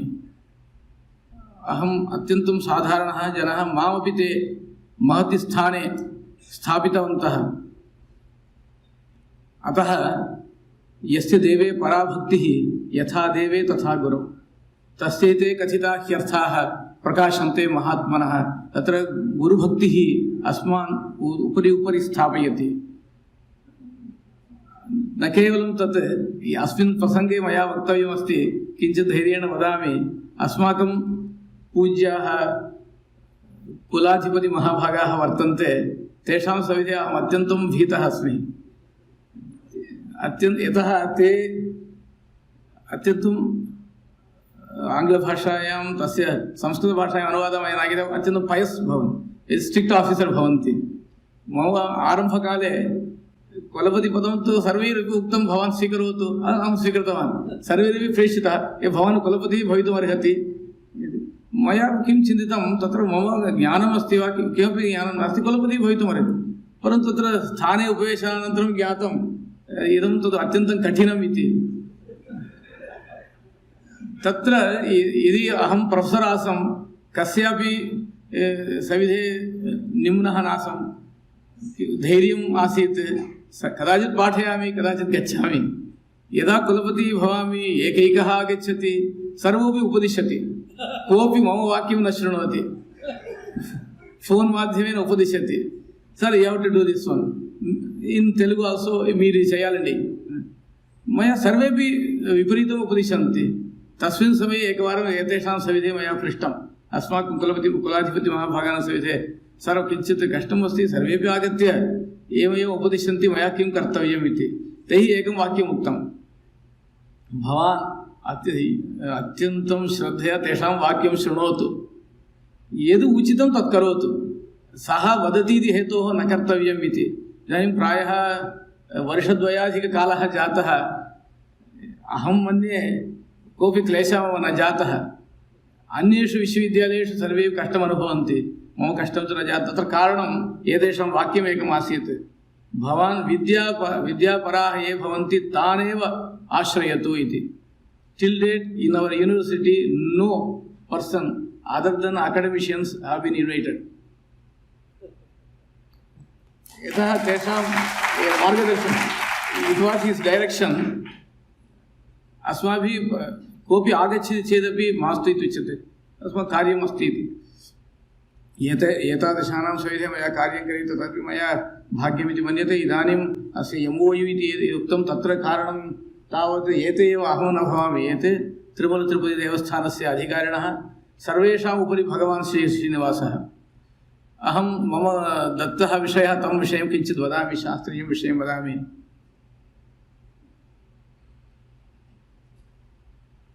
वेदवेदान्तसप्ताहः इति विषयः वर्तते। वेदः वेदान्तः, वेदान्तोपि वेदः एव, उपनिषदः एव उपनिषदः वेदे अन्तर्गताः, उपनिषदोपि वेदः एव। तथापि वेदान्त इति पृथक्करणं गोबलीवर्धन्यायेन इति वदेयुः।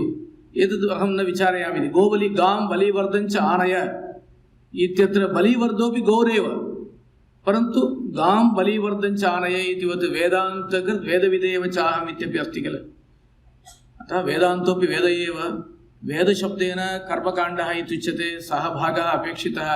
अहं प्रार्थये का प्रासङ्गिकता वर्तते इति। अस्माभिः किं कर्तव्यं, ग्रन्थाः अध्येतव्याः, अधीताः ग्रन्थाः, धर्मशास्त्रग्रन्थाः, आधुनिकानां ग्रन्थाः, सैन्स् ग्रन्थाः, एते अधीयन्ते चेत् ते अंशाः वेदे वर्तन्ते वा इति द्रष्टव्यम्।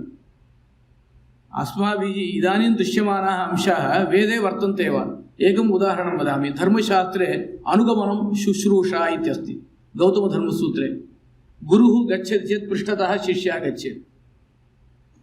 इदं पठ्यते चेत् सामान्यतः अर्थज्ञानं भवति, परन्तु अस्माभिः मूलं प्रति गन्तव्यं, वेदं प्रति गन्तव्यं। तस्मात् श्रेयागं सम्पापीयान् पश्चादन्वेति, वेदः वदति। तत्र the great person should be followed, he should not follow others. अस्माभिः ज्येष्ठजनाः सन्ति चेत् ते प्रथमतः गच्छन्ति, अस्माभिः पृष्ठतः गन्तव्यं। वेदः वदति तस्य तावत् अनुगमनं शुश्रूषा इति धर्मसूत्रम्। एवं तत्र मूलं कुत्र अस्ति द्रष्टव्यं। पश्यन्तु, इदानीं सम्मर् इत्युक्ते किमस्ति, ग्रीष्मकालः। ग्रीष्मकाले सर्वैरपि जलपात्रं स्थाप्यते। निदाघकाले अत्यन्तं सर्वकारः वदति, सर्वेपि वदन्ति, जैनसम्प्रदायस्थाः विशेषरूपेण स्थापयन्ति, जलपात्रं स्थापयन्ति। तत्र मरौ प्रपा कर्तव्या धर्मशास्त्रं। मरु मीन्स् डेसर्ट्, तत्र प्रपा जलपात्रं स्थापनीयम् इति अस्ति। मूलं किम् अस्ति इति द्रष्टव्यम्। इदं वेदे अस्ति वा न वा? धन्वन्निव प्रपा असि श्रुतिः वदति तैत्तिरीये। धन्वनि मरुप्रदेशे प्रपा यथा भवति तथा अग्ने त्वम् असि। एवं मूलस्य अन्वेषणं कर्तव्यम्। अस्माकं सर्वस्यापि शास्त्रस्य, सर्वस्यापि इतिहासस्य, सर्वेषां पुराणानां, सर्वेषाम् आधुनिकग्रन्थानां, किमुत आर्यभटीयादिग्रन्थानां च मूलं वेदः। पश्यन्तु, इदानीं वयं वदामः सूर्यं भूमिः तत्र परिवर्तते इति सर्वैरपि उच्यते, अङ्गीकृतं। परन्तु इदं प्राचीनकाले नास्ति इति अस्माभिरुच्यते। आर्यभटेन स्वग्रन्थे उक्तमस्ति। आर्यभटः कथम् उक्तवान्? आर्यभटस्यापि मूलं वेदः वर्तते। एतत् सर्वम् अस्माभिः वक्तव्यं चेत् वेदाध्ययनं, वेदभाष्यस्य अध्ययनं एतत् सर्वं कर्तव्यम्। इयमेव प्रासङ्गिकता। एवं न स्थीयते चेत् वेदभागः, सम्पूर्णः वेदभागः केवलं मन्त्रोच्चारणार्थं भवति। यः मन्त्रोच्चारणं न जानाति, यस्य मन्त्रोच्चारणं नागच्छति, यः तावत् मन्त्रोच्चारणे श्रद्धावान् नास्ति, सः न कुर्यात्। परन्तु तत्रत्य विषयाः यदि आविष्क्रियन्ते तर्हि सर्वेषां तावत् उपकाराय भवति। इयमेव प्रासङ्गिकता वर्तते। इदानीं पश्यन्तु, युनेस्को संस्थया वेदिक चाण्टिङ्ग् तावत् विशिष्टरूपेण अङ्गीकृतमस्ति। सत्यं, वेदस्य केवलम् उच्चारणमेव पुण्यश्रेयस्करं, पुण्यप्रदं, तत्र कस्यापि विचारः नास्ति। वेदवचनमेव पावयति। परन्तु अर्थज्ञानमपि अस्ति चेत् इतोपि अधिकतया आनन्दः भवति। केवलं वेदस्य श्रवणेन को लाभः? अर्थज्ञानेन साकं तत् पठनीयं। तदर्थम् अर्थज्ञाने जाते अस्माकं किं भवति? तत्र विशेषाः ज्ञायन्ते, बहवः विशेषाः। पश्यन्तु, मया समयः नास्ति, तथापि 15 निमेषेषु समापयामि। कथं लौकिकं वेदः वदति? ह्यः एव मया पठनकाले चिन्तितं। तस्मात् शुश्रूषुः पुत्राणागुं हृद्यतमः। बहवः पुत्राः सन्ति, अस्माकं किञ्चित् वयोधिक्यं भवति। तस्मिन् काले यः पुत्रः शुश्रूषुः भवति, शुश्रूषुः नाम अस्माकं वाक्यं शृणोति, the person who hears our words, शुश्रूषुः, तादृशपुत्रः अस्माकं प्रियतमः भवति। अस्माकं वाक्यं न शृणोति चेत् सः प्रियतमः न भवति। इदं तावत् लोके सर्वैरपि ज्ञायते। वेदोपि वदति, तस्मात् शुश्रूषुः पुत्राणागुं हृद्यतमः। नेदिष्ठो हृद्यतमः इति, नेदिष्ठः दूरे वर्तमानः अपि सः ब्रह्मवत् दूरे भवति इति वदति। तद् स वाचस्पते हृदिति व्याहरत्, तस्मात् पुत्रो हृदयं। पश्यन्तु, स वाचस्पते, हे वाचस्पते हृत् इति व्याहरत्, अतः पुत्रः हृदयं। सर्वस्यापि मनुष्यस्य पुत्रः हृदयम्। इदं तावत् साधूनां मध्ये न वक्तव्यं, परन्तु संसारिणां मध्ये मया उच्यते। तस्मात् पुत्रो हृदयम् इत्युच्यते, शिष्याः भवन्ति। एवं तत्र लोकविषयाः, लोके सम्बद्धाः विषयाः सर्वेपि वेदे वर्तन्ते। वेदे किं नास्ति? परन्तु वेदे किं नास्ति? What is not in the Vedas? एतादृशवाक्यं पर्याप्तं न। Mere statement will not give any substance. People will mark at you. That is the problem now you are facing. अस्माकं विश्वविद्यालये एवमेव MOU कर्तुं केचन आगताः। तेषां पृष्ठतः बहवः तत्र उक्तवन्तः MOU कर्तव्यम् इति। इदं मम गौरवार्थं मया नोच्यते, वस्तुतः वदामि। परन्तु मया इदं पृष्टं, भवद्भिः क्रियमाणविषयाणां वेदः मूलमस्ति वा इति पृष्टं। तेन किम् उक्तं? वेदः मूलं नास्ति नास्ति। तर्हि वेदः मूलं नास्ति चेत् अस्माभिः कथं कर्तुं शक्यते इति उक्तं। तेषां मनसि क्लेशः। परन्तु भगवान् तु जानाति, वेदमूलं विना किमपि कार्यं क्रियते चेत् लाभाय न भवति। अनन्तरं बहु वक्तुं नेच्छामि। वेदान्तस्य प्रासङ्गिकता इति उक्तम्। एकं तत्र उदाहरणम् उक्त्वा विरमामि। राज्यपालाः सन्ति, तत्र समयपरिपालनं कर्तव्यं। पश्यन्तु, गीतायाम् एकं वाक्यमस्ति, शुनि चैव श्वपाके च पण्डिताः समदर्शिनः। पूर्वार्धं विद्याविनयसम्पन्ने ब्राह्मणे गविहस्तिनि शुनि चैव श्वपाके च पण्डिताः समदर्शिनः इत्यस्ति। पण्डिताः समदर्शिनः इत्यस्य कोऽर्थः? कथं समदर्शिनः भवन्ति? इदम् अहम् अस्मि, बहु न पठितवान्, साधारणः कश्चित् नाम्ना पठितवान् अस्मि। तद् महाराजाः सन्ति, ते सम्यक् पठितवन्तः। तत् समदर्शिनः इत्युक्तौ ते यथा तथैव अहं, तथा किमपि नास्ति। समदर्शिनः इत्यस्य अर्थः सर्वत्र परमात्मा अन्तर्यामी रूपेण वर्तते इत्यर्थः। रामानुजसिद्धान्ते शङ्करभाष्ये सर्वत्र भगवान् तत्र परमात्मा व्यापकरूपेण अस्ति। ब्रह्म सर्वत्र व्यापृतं वर्तते, ब्रह्म परिवृढं, ब्रह्म सर्वत्र व्यापृतं वर्तते इत्यर्थः। एतादृशभावना यदि कस्यचित् भवति, तस्य किं भवति? कोपादिकं न भवति, समाजे शान्तिः भवति, तत्र समानभावः भवति। तथैव स्वामिनः साधवः तथैव भवन्ति किल, सर्वत्र समदर्शिनः इत्युच्यते। एतादृशसमदर्शनं वेदान्तज्ञानेनैव भवति। तत्र श्रीविष्णुपुराणमस्ति। श्रीविष्णुपुराणे बहवः श्लोकाः शङ्कराचार्यैः उपात्ताः, रामानुजाचार्यैरपि उपात्ताः, व्याख्याताः। तत्र पश्यन्तु, सोऽहं स च त्वं स च सर्वमेतत् आत्मस्वरूपं त्यज भेदमोहम्। अर्थः सर्वत्र आत्मा ज्ञानैकाकारः वर्तते इत्येव अर्थः। तथैव बहुत्र विभेदजनके अज्ञाने नाशम् आत्यन्तिके गते आत्मनो ब्रह्मणो भेदम् असन्तं कः करिष्यति। एतादृशविषयेषु सर्वत्रापि तत्र वेदान्तस्य साम्यभावज्ञानार्थम् उपयोगः वर्तते इति वेदान्तज्ञान अनन्तरमेव अस्माभिः ज्ञातुं शक्यते। मम स्वानुभवे अहं वदामि, महान्तः वेदान्तज्ञाः मया दृष्टाः, अद्वैतिनः दृष्टाः। मम तु परिचयः शृङ्गेरी श्रीचरणानां सन्निधौ 25-26 वत्सरेभ्यः परिचयः। मम नियुक्तिः काञ्चीपुरमठे एव आसीत् प्रप्रथमं 85 इयर्स् ago। तादृशस्थले ये तावत् विद्वांसः सन्ति, सम्पूर्णवेदान्तज्ञानिनः, तेषां कदापि असाम्यभावः मया न दृष्टः। ये तावत् वेदान्तज्ञानरहिताः, तेषां तावत् विषमभावः मया दृष्टः। स्वानुभवसिद्धमेतत्। अतः वेदान्तज्ञानं परमं साम्यं तत्र आवहति, सर्वेषु समबुद्धिं प्रेरयति। एतदर्थं वेदान्तज्ञानम् अस्माकम् अपेक्षितम्। अस्मिन् सन्दर्भे अहं समापयामि। अस्मिन् सन्दर्भे श्री वेङ्कटेश्वर वेदविश्वविद्यालयस्य, अस्माकं श्री रामकृष्ण मिशन् विवेकानन्द विश्वविद्यालयस्य च एतादृशः कश्चित् सम्पर्कः जातः इति मम तत्र अहमपि कश्चित् तत्र अन्यतमः अस्मि इति मम सन्तोषः भवति। तैः उक्तं विवेकानन्द कालेज् मध्ये पठनं तैः पठितमिति। मया विवेकानन्द कालेज् कृते अप्लिकेशन् फार्म् स्वीकृतं। दैवात् अहं शास्त्रपठनार्थम् आगतवान्। महतां प्रेरणया बहु कष्टम् अनुभूतं मया। किमर्थम् एते सर्वे शास्त्रे पाठयन्ति इति, परन्तु इदानीं कष्टं नास्ति।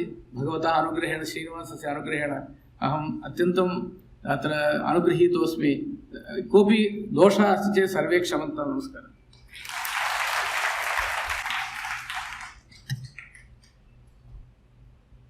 मान्येभ्यः महोदयेभ्यः कार्तज्ञं व्याहरामि।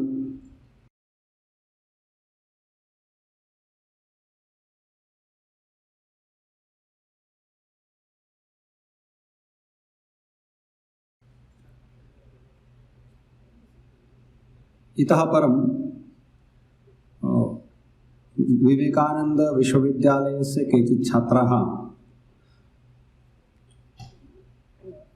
तेषां वेदान्ते विशिष्टाद्वैत वेदान्त इत्यादि केचित् विषयाः सन्ति, तेषु स्वल्पं भाषणम् उपस्थापयिष्यन्ति। उपस्थापनस्य प्रयोजनं तु एते छात्राः भाविनी काले एतेषां विषयाणां भारं वोढुं समर्थाः, अतः तेषां प्रेरणं प्रदर्शनं च किञ्चित् इति धिया, न तु विदुषां बोधजननाय। अतः विद्वद्भिः अन्यथा न ग्राह्यम्। तत्र प्रथमः विवेकानंद विश्वविद्यालयस्य छात्रः सुप्रिय गोस्वामी इति अद्वैत वेदान्तम् आश्रित्य किञ्चित् प्रस्तौति। सुप्रिय गोस्वामी।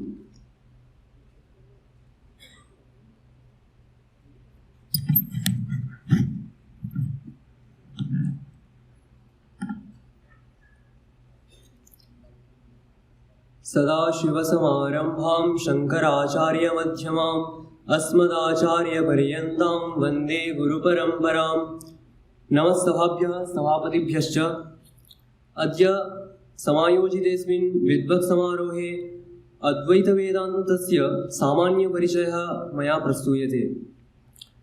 वेदव्यासकर्ता भगवान् कृष्णद्वैपायनः बादरायणः ज्ञानकाण्डात्मकस्य वेदस्य उपनिषत्स्वरूपस्य अर्थविचाराय तथा वेदविरुद्धमतानां निरासाय विरचितवान् उत्तरमीमांसादर्शनम्।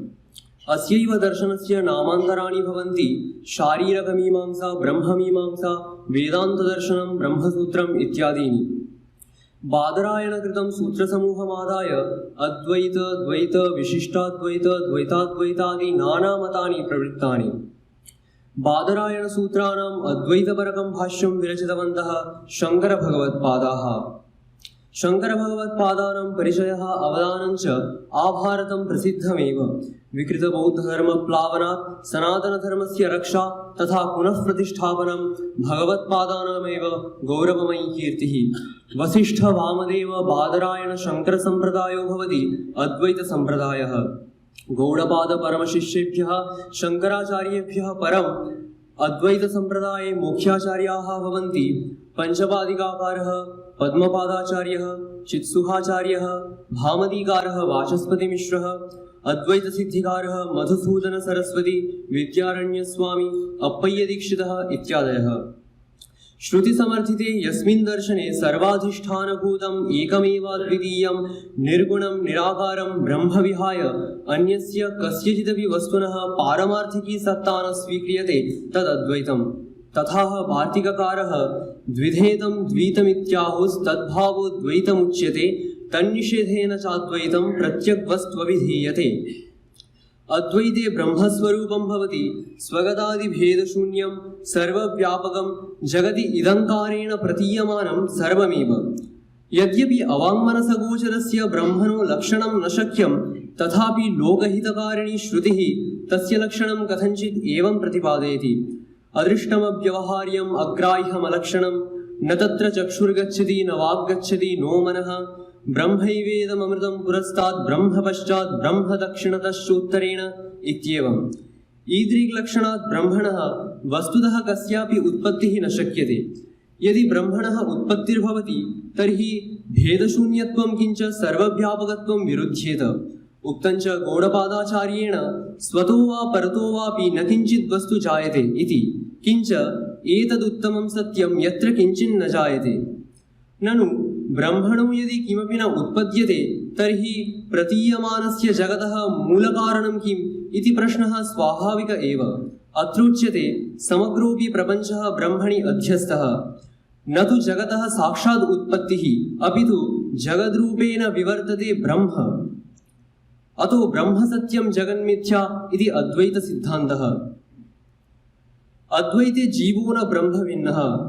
अयमात्मा ब्रह्म, प्रज्ञानं ब्रह्म, अहं ब्रह्मास्मि इत्यादीनि महावाक्यानि जीवब्रह्मणोः ऐक्यप्रतिपादकानि। शुद्धचैतन्यस्य अविद्यायां प्रतिबिम्ब एव जीव इत्युच्यते अथवा अन्तःकरणावच्छिन्नं चैतन्यं।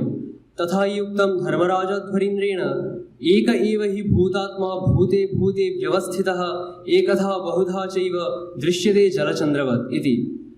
का च सा अविद्या यस्यां चैतन्यस्य प्रतिबिम्बो भवति। तथा विद्यारण्यस्वामी चिदानन्दमय ब्रह्म प्रतिबिम्ब समन्विता तमोरजसत्त्वगुणा प्रकृतिर्द्विविधा च सा।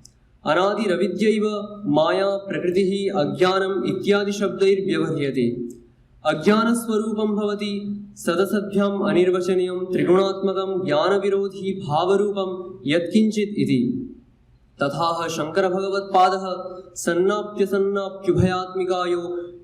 उभयात्मिकानो भिन्नाप्यभिन्नाप्युभयात्मिकानो सांगाप्यनंगाप्युभयात्मिकानो महाद्भूतानिर्वचनीयरूपा इति। एवं अविद्योपाधिकस्य जीवस्य मुक्तिः कथं चेत् निर्गुणब्रह्मविद्या अनुशीलनकारिणः अहं ब्रह्मास्मि एवं रूप ज्ञानोदये सति मूलाविद्यायां विनष्टायां स्वकण्ठस्थितस्य विस्मृतस्य मणिहारस्य प्राप्तिरिव पूर्वसिद्धे ब्रह्मस्वरूपे अवस्थितिः अद्वैते मुक्तिरित्युच्यते। मुक्तस्य दृष्ट्या सर्वं जगत् किञ्च स्वीयशरीरमपि बाधितं भवति। तस्य पुनः जननमरणादिलक्षणे संसारचक्रे प्रवेशो न भवति। न स पुनरावर्तते पुनर्जन्म न विद्यते इत्यादि वचनात्। एवं अद्वैत वेदान्तस्य सामान्य परिचयः प्रस्तुतः। अन्ते च तस्यैव महापुरुषस्य नामस्मरणं येन वेदान्तमहिमा आधुनिककाले निखिलजगति प्रसारितः। किञ्च वेदान्ततत्त्वं ग्रन्थात् बहिः प्रायोगिकस्तरेऽपि समानीतं। स वेदान्तकेशरी स्वामी विवेकानन्दः। अन्ते शङ्करभगवत्पादस्य अमोघमन्त्रेण वचसः विरामं करोमि। श्लोकार्धेन प्रवक्ष्यामि सर्ववेदान्तसङ्ग्रहं ब्रह्मसत्यं जगन्मिथ्या जीवो ब्रह्मैव नापरः इति। सर्वेभ्यो नमः। प्रियाय सुप्रियाय कार्तज्ञं व्याहरामि। अत्यन्तम् अल्पे काले वेदान्तस्य प्रारम्भतः प्रायः जीवन्मुक्तिं यावत् विषयं विवृतवान्। मन्ये सर्वेषां बोधगम्यमासीत्, यतोहि संस्कृतेन भाषणं प्रचलति। तथापि तेन महता प्रयासेन सरलवाक्यानि प्रयुक्तानि, अतः स धन्यवादार्हः।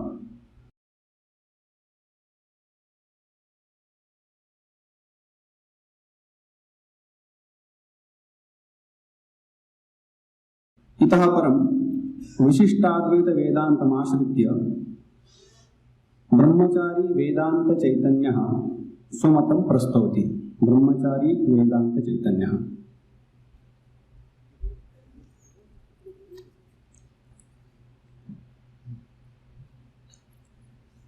विशिष्टाः अतिथयः, श्रद्धेयाः स्वामिपादाः, विद्वांसः, विदुष्यश्च, मम सहपाठिनश्च। आगामि दिनेषु अत्र वेदवेदान्तसप्ताहे वेदान्तशास्त्रस्य मुख्यानि त्रीणि खलु दर्शनानि विचारयिष्यन्ते। तत्र अन्यतमं भगवद्रामानुजस्वामी प्रवर्तितं विशिष्टाद्वैतदर्शनम्। तदवगमने किञ्चित् भूमिकामात्रमत्र वक्तव्यमिति धिया मया तत् सङ्गृह्य अत्र प्रस्तूयते। वस्तुतः विशिष्टाद्वैतम् इति नाम्नि एव अस्य दर्शनस्य सारः निहितः विद्यते। विशिष्टस्य अद्वैतम् इत्यत्र विग्रहः। विशिष्टस्य अद्वैतम् इति विग्रहात् अत्र षष्ठी तत्पुरुषः समासः। विशिष्टः इत्यस्य विशेषसहितः इत्यर्थः। सः परमात्मा एव विशिष्टाद्वैते। अद्वैतम् इत्यस्य अभेदः इत्यर्थः।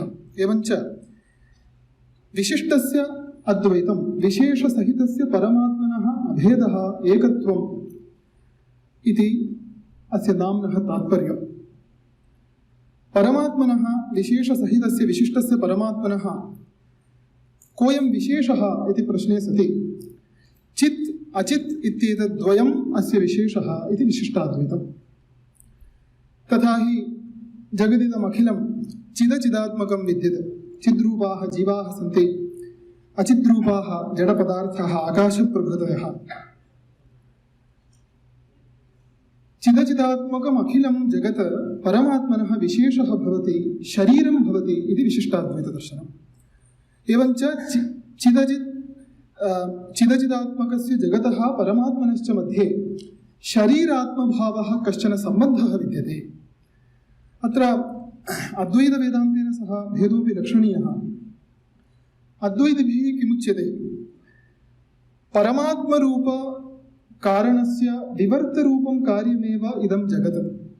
विवर्तवादे समाश्रिते तु कारणमेव केवलं सत्यं, कार्यं तु मिथ्या इत्यायाति, यथा शुक्तिरूप्यस्थले, यथा रज्जु सर्पस्थले। एवञ्च परमात्म विवर्त कार्यत्वात्, परमात्मनः विवर्तकार्यभूतत्वात् अस्य जगतः वस्तुतः मिथ्यात्वमेव, परमात्मैव केवलं सत्यं, मृत्तिकेत्येव सत्यम् इत्यादि श्रुतिं च अद्वैतिनः उदाहरन्ति। विशिष्टाद्वैतिनस्तु परमात्मनः ब्रह्मणः श्रीमन्नारायणस्य शरीरमेव विशेष एव चिदचिदात्मकं जगत् इति वदन्ति इत्ययं भेदः। अत्र रामानुजीयाः, श्रीमद्रामानुजस्वामिनः दर्शनम् आश्रित्य स्थिताः दार्शनिकाः अत्र प्रमाणञ्च दर्शयन्ति। यस्यात्मा शरीरं जगत् सर्वं शरीरं ते तत्सर्वं वै हरेस्तनुः इत्यादीनि वचांसि। एवं चिदचिदात्मकं जगत् विशेषः, परमात्मा तेन विशिष्टः। चिदचिदात्मकं जगदखिलं शेषः, परमात्मा तस्य शेषी। चिदचिदात्मकम् अखिलं शरीरं, परमात्मा तस्य आत्मा इति विशिष्टाद्वैतदर्शनम्। एवञ्च चिदचिदात्मक प्रपञ्चस्य, चिदचिदात्मक जगद्विशिष्टस्य परमात्मनः अद्वैतमेव बोधयति श्रीमद्रामानुजदर्शनम् अस्मान् इत्यतः इदं दर्शनं विशिष्टाद्वैतदर्शनम् इति प्रथितं लोके। एवं जगद्विषये उक्तं, जगत् परमात्मनः विशेषः शरीरं। जीवास्तु चिद्रूपाः एव। चिदचिदात्मकम् अखिलं परमात्मनः शेषः विशेषः शरीरम् इत्युक्तत्वात् जीवाः अपि तस्य शरीरे एव अन्तर्भवन्ति, तस्य शेषाः एव। अत्र वाक्यमपि अस्ति, ज्ञानानन्दमयस्त्वात्मा शेषो हि परमात्मनः इति। ज्ञानानन्दमयः आत्मा, जीवात्मा, सः शेषः कस्य? परमात्मनः इति। पुनः जीवाः बद्धाः मुक्ताः नित्याश्चेति विशिष्टाद्वैतदर्शने त्रिविधाः गण्यन्ते।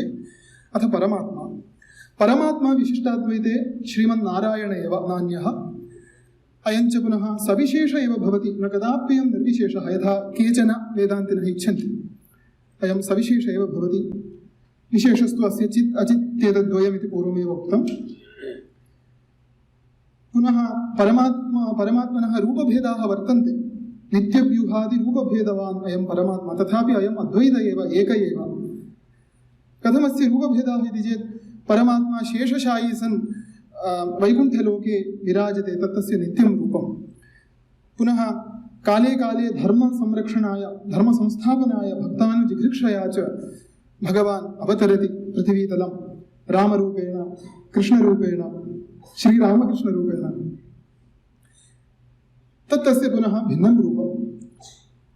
पुनः श्रीरङ्गादिषु क्षेत्रेषु, तिरुपत्यादिषु स्थलेषु, मन्दिरेषु भगवान् अर्चामूर्तिरूपेण विराजते, तत्तस्य पुनः भिन्नं रूपम्। एवं रूपभेदवान् अपि परमात्मा एक एव। सः अनन्तकल्याणगुणानाम् आश्रयः, अनन्तकल्याणगुणसहितः, सदा लक्ष्मीसहितः नित्यो भगवान् वैकुण्ठनिलयनः। एवं जगज्जीवेश्वरविषये विशिष्टाद्वैते विवेकः। परमपुरुषार्थः अस्मिन् दर्शने मुक्तिरेव, यथा अद्वैते। किन्तु मुक्तेः स्वरूपम् अविद्यानिवृत्त्या जीवस्य परमात्मना श्रीमन्नारायणेन सह ऐक्यं नास्ति, अपि तु वैकुण्ठलोके श्रीमन्नारायणस्य कैङ्कर्यम् अथवा ब्रह्मसायुज्यम् इत्युच्यते। एतत् साधनं पुनः भक्तिश्च प्रपत्तिश्च। जीवन्मुक्त्यादिकं तु दर्शनेऽस्मिन् न अङ्गीक्रियते, यथा अद्वैते अङ्गीक्रियते। एवं तत्त्वस्वरूपं किञ्चित् स्पृष्टं। तत्त्वत्रयमस्ति अस्मिन् दर्शने, चित् अचित् चिदचिद्विशिष्टः परमात्मा चेति। अत्र कश्चन श्लोकोऽपि विद्यते। कपिस्थलं श्रीदेशिकाचार्यः सिद्धान्तत्रये सङ्ग्रहे इमं श्लोकं वदति। विशिष्टाद्वैतदर्शनसंक्षेपभूतोऽयं श्लोकः। श्रीमल्लक्ष्मणयोगिनस्तु भुवनं सत्यम्। अत्र लक्ष्मणयोगी इति श्रीरामानुजस्वामी उच्यते। श्रीमल्लक्ष्मणयोगिनस्तु भुवनं सत्यं तदीशश्रियः कान्तः श्रीमन्नारायणः ब्रह्म स एव सोऽखिलतनुः भिन्नास्ततश्चेतनाः जीवात्मानः सत्या संसृतिः ईशनिग्रहकृता मुक्तिस्तु भक्त्यादिना तत्प्राप्तिः परमे पदे तदनुभूत्याख्येति संचक्षते इति। अथ गुरुपरम्परामप्यहं संक्षेपतः अत्र प्रस्तौमि।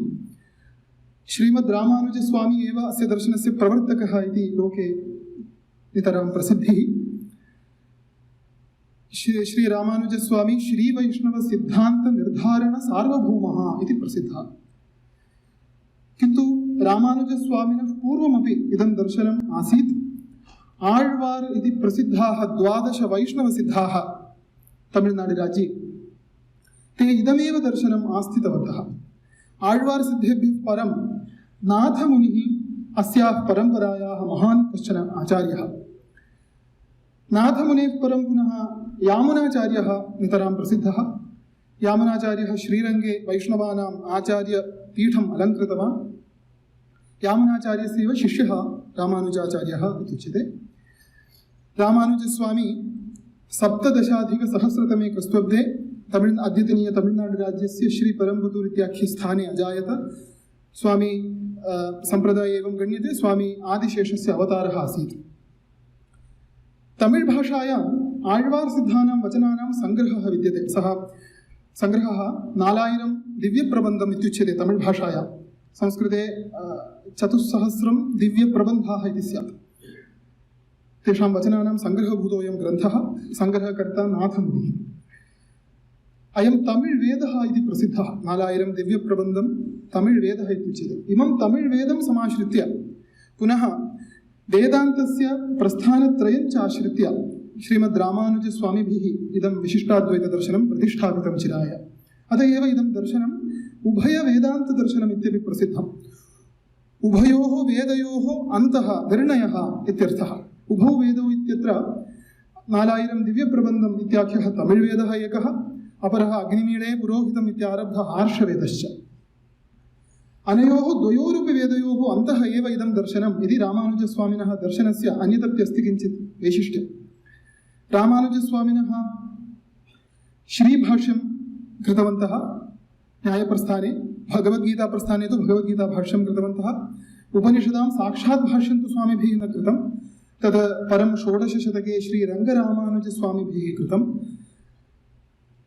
रामानुजस्वामिभिः स्वामिनः अन्यानपि ग्रन्थान् तमिळ् भाषायां संस्कृते च कृतवन्तः। यथा शाङ्करं दर्शनं परिपालयतां वैदिकानां सम्प्रदायः स्मार्तसम्प्रदायः इति भारते प्रसिद्धः, तथैव श्रीमद् रामानुजाचार्यस्य दर्शनम् अनुतिष्ठतां वैदिकानां सम्प्रदायः श्रीसम्प्रदायः, श्रीवैष्णवसम्प्रदायः इति प्रसिद्धः। श्रीसम्प्रदायः पुनः कालेन वडकली तेङ्कली चेति सम्प्रदाय अवान्तरभेदद्वयं भजते। वडकली इत्यस्य संस्कृते उत्तरकला इति स्यात्, तेङ्कली इत्यस्य दक्षिणकला। अत एव वडकली सम्प्रदायस्य उत्तरकलार्यसम्प्रदायः इति प्रसिद्धिः संस्कृते समाख्या।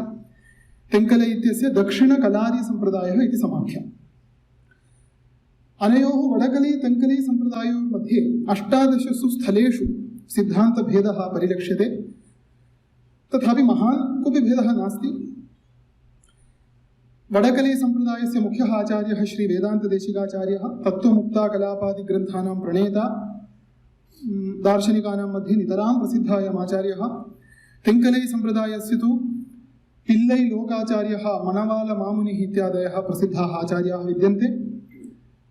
श्रीसम्प्रदायगतेभ्यः एव पण्डितप्रवरेभ्यः वयम् अग्रेपि विशिष्टाद्वैतदर्शनविषये श्रोष्यामः अत्र वेदवेदान्तसप्ताहे। अहम् अत्रैव समुपसंहरामि। विवेकानन्दस्वामिपादैः रामानुजस्वामिविषये यदेकं वैशिष्ट्यं प्रतिपादितं तदहं संश्राव्य समुपसंहरामि। रामानुजस्वामी वयं जानीमः बहवः वर्णव्यवस्थां समतीत्यैव समेभ्योऽपि जनेभ्यः वैदिकधर्मे निहितं यद् भक्तिरहस्यं तत् प्रदातुं समुत्सुकः आसीत्। इदमाश्रित्य विवेकानन्दस्वामिनः एव उक्तवन्तः, श्रीरामानुजस्य कालमारभ्य किञ्चित् वैशिष्ट्यम् अस्माकं दृष्टिपथमायाति, तदिदं सर्वेषां कृते अध्यात्ममार्गस्य उद्घाटनं। श्रीरामानुजात् परवर्तिनां समेषामप्याचार्याणाम् इदमेव नीतिवाक्यम् इति। In the original Swami said, you may mark one characteristic since the time of Ramanuja, the opening of the door of spirituality to everyone. That has been the watchword of all prophets succeeding Ramanuja. Sarvebhyo Namaः. ब्रह्मचारिणः अधीयमानं शास्त्रं तु अद्वैत वेदान्तः, तथापि विशिष्टाद्वैत वेदान्ते सम्यक् भाषणम् उपस्थापितम्, अतः तस्मै धन्यवादः ज्ञाप्यन्ते।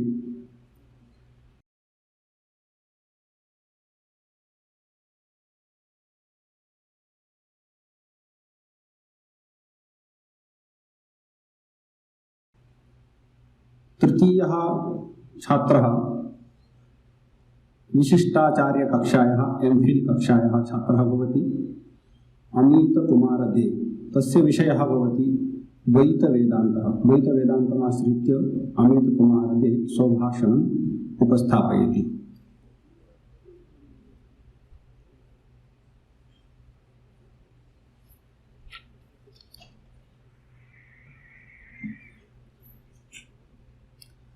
सदागमैः विज्ञेयं शमतीत षडाक्षरं नारायणं सदा वन्दे निर्दोषाशेषं सद्गुणं। नमः सर्वेभ्यः। कस्त्वं, कोऽहं, कुत आयातः, कुतोऽयं विसृष्टिः इत्यादि प्रश्नानाम् अनुसन्धानरतैः भारतीय अखिल दार्शनिकैः जगज्जीवबन्धमोक्षादि विषये यथा प्रतिभं स्वस्वमतानि प्रोक्तानि। अतः भारतीय दर्शनशास्त्राकाशे नक्षत्राणि इव विद्यन्ते बहूनि भारतीय दर्शनानि। तेषु अन्यतमं मध्वाचार्यप्रवर्तितं द्वैतवेदान्तदर्शनम्। अनादिद्वैतदर्शनस्य प्रवर्तकत्वेन भगवत्पादाः आनन्दतीर्थाचार्याः, ततश्च जयतीर्थः, व्यासतीर्थः, राघवेन्द्रतीर्थः प्रभृतिभिः महानुभावैः सनातनद्वैतसम्प्रदायः प्रवर्तितः। संक्षेपेण द्वैतवेदान्तस्य मूलतत्त्वानां परिचयाय श्री व्यासतीर्थप्रणीतश्लोकोऽयम् अस्माकं शरणम्। तेन उक्तं श्रीमन्मध्वमते हरिपरतर सत्यं जगत्तत्त्वतो भेदो जीवगणा हरेरनुचरा नीचोच्यभावं गताः। मुक्तिर्नैज सुखानुभूतिरमला भक्तिश्च तत्साधनं ह्यक्षादित्रितयं प्रमाणमखिलम् आम्नायैकवेद्यो हरिः। अर्थात द्वैत वेदांत दर्शनानुसारं हरिरेव परमं तत्त्वं। हरिः उपास्यः, जीवः उपासकः। उपास्य उपासक रूपेण द्वैत भावत्वात् दर्शनमिदं द्वैत वेदांत दर्शनम्। दर्शनेऽस्मिन् जीवाः ईश्वरभिन्नाः तद् अधीनाश्च जीवेश्वरयोः भेदः सत्यः। यथोक्तं मुण्डकोपनिषदि द्वासुपर्णा सयुजा सखाया समानं वृक्षं परिशस्व जाते तयोरन्यपिप्पलं स्वादवत्ति अनश्नन्नन्यो अभिचाकशीति। तथैव गीतं कठोपनिषदि अपि ऋतं पिबन्तौ श्रुतितस्य लोके गुहां प्रविष्टौ परमे परार्धे इति। द्वैत वेदांत दर्शनानुसारं हरिः नित्यं सगुणं सत्यभूतं तथ्यं, तथैव जगदपि तत्त्वतो सत्यम्। अत्र सत्यस्य लक्षणं भवति अर्थक्रियाकारित्वं सत्यत्वम्। एवमपि केचन वदन्ति यत् यद्यत् अनुभवविषयभूतं तत्तत् प्रत्यक्षं, केवलम् अलीकपदार्थः न सत्यभूतः। अप्रत्यक्षत्वात् अनुभव अविषयत्वात् च दृश्यत्वात् पुनश्च अनुभव विषयत्वात् जगदिदं तत्त्वतो सत्यं, केवलं हरिरेव नित्यं तत्त्वम्। अस्य दर्शनमतानुसारं प्रमाणं त्रिविधं प्रत्यक्षम् अनुमानम् आगमश्चेति। द्वैतवेदान्तिनः प्रतिपादयन्ति यत् सर्वेषु शास्त्रेषु परतत्त्वत्वेन हरिरेव गीयते। यथोक्तं वेदे रामायणे चैव पुराणे भारते तथा आदावन्ते च मध्ये च विष्णुः सर्वत्र गीयते इति। तेषां मतानुसारं विष्णुः हरिः नारायणः इति ईश्वरस्य गुणविशेषमात्रं सर्वव्यापित्वात् विष्णुः सर्वपापहरणात् हरिः किंच दोषरहितत्वात् सद्गुणयुक्तत्वात् नारायणः इति स एव हरिः सत् चित् आनन्दस्वरूपः नित्यानां नित्यः जगज्जन्मस्थिति लयकारणं स एव हरिः अतः वराहपुराणे निवेदितम् एवं भूत महाविष्णुर्यथार्थ जगदीदृशम् अनाद्यनन्तकालीनं ससर्जात्मेच्छया प्रभुः। यद्यपि जगत् उत्पत्ति लये च ईश्वरस्य प्रयोजनं किमपि नास्ति तथापि कार्यमिदं तस्य लीला कैवल्यमात्रं तथैव प्रतिपादितं तत् लोकवत्तु लीला कैवल्यम् इति सूत्रस्य पूर्णप्रज्ञभाष्ये मध्वाचार्येण। जीवस्वरूप विषये द्वैत वेदांत दर्शने उच्यते यत् अहम् इत्येव यो वेद स जीव इति कीर्तितः स दुःखी स सुखी चैव स पात्रं बन्धमोक्षयोः इति। अर्थात् अहम् इति अनुभवस्य स्थानं भवति जीवः सुख दुःख बन्ध मोक्षस्य च विषयः स एव जीवः। जीवस्य सुख दुःख बन्ध मोक्षः ईश्वरेच्छाधीनः किन्तु ईश्वरेच्छया जीवस्य मुक्तिः। वस्तुतः जीवस्य अंतस्थ आनंद अनुभवः एव तेषां मते मोक्षः किन्तु ईश्वर अनुग्रहं विना सः आनंद अनुभवः असंभवः। तस्मात् विष्णोः अनुग्रहार्थं भक्त्या विष्णुर उपासनं कर्तव्यम्। अन्तो गत्वा सिद्धान्तत्वेन उच्यते यत् हरिभक्तिरेव मोक्षसाधनं। तर्हि किं भक्तिस्वरूपं तदा उच्यते माहात्म्य ज्ञानपूर्वस्तु सुदीढः सर्वतोधिकः स्नेहो भक्तिरिति प्लक्तः तया मुक्तिर्न चन्यथा। अर्थात् भक्ति विहाय मुक्तिः न संभवति। अतः साररूपेण द्वैत वेदांत दर्शनस्य मूलतत्त्वं नाम विष्णुरेव परमं तत्त्वं स एव नित्यानां नित्यं सत्यं च जगदपि तत्त्वतो सत्यं। तत्र विष्णुः उपास्यः जीवः उपासकः हरिभक्तिरेव मोक्षसाधनम् इति उक्त्वा अत्रैव विरमामि। नमो नमः। अमिताय धन्यवादः ज्ञाप्यन्ते।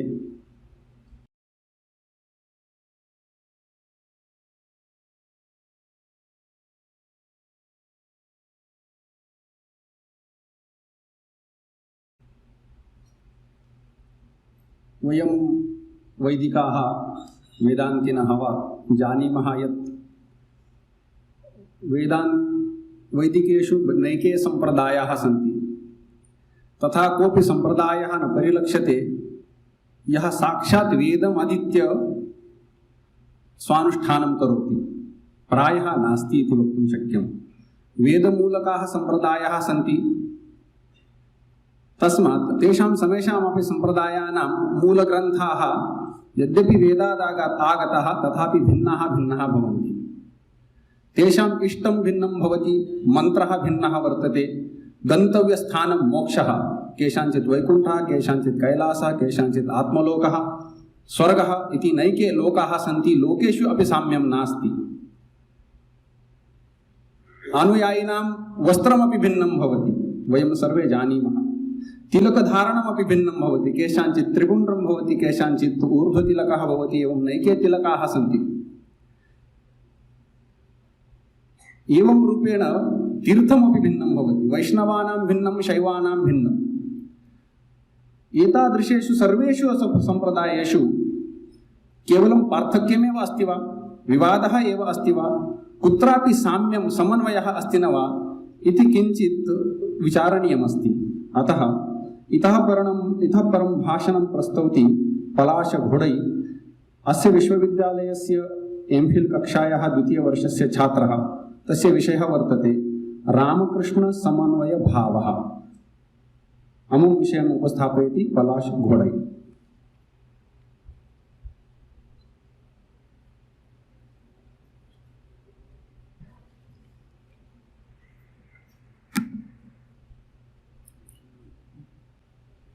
ओम स्थापकाय च धर्मस्य सर्वधर्मस्वरूपिणे अवतारवरिष्ठाय रामकृष्णाय ते नमः।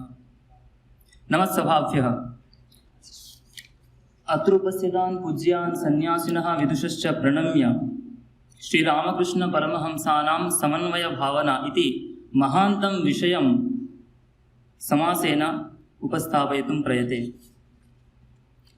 अधिकारिभेदात् रुचीणां वैचित्र्याच्च ऋजुकुटिल नानापथगामिनाम् अध्यात्मसाधकानां प्राप्ये वस्तुनि नास्ति भेदः इति एकमेव शर्कराखण्डं भिन्न भिन्न दिग्भ्यः आस्वाद्यमानस्य इव एकमेव पेयं वाटर् पानी जलादि नानाविधानैः आह्वयमानस्य इव एकमेव क्रिकलासं नील रक्त हरित पीत निर्वर्णादि स्वरूपेण दृश्यमानस्य इव भिन्न भिन्न मार्गैः भिन्न भिन्न नामभिः भिन्न भिन्न स्वरूपैश्च एकमेव परमेश्वरम् उपलब्धस्य सर्वधर्मस्वरूपस्य अवतारवरिष्ठेति विवेकानन्द स्वामिचरणैरभिहितस्य श्रीरामकृष्ण परमहंसस्य स्वीय आध्यात्मिकानुभव प्रतिष्ठितो राद्धान्तः।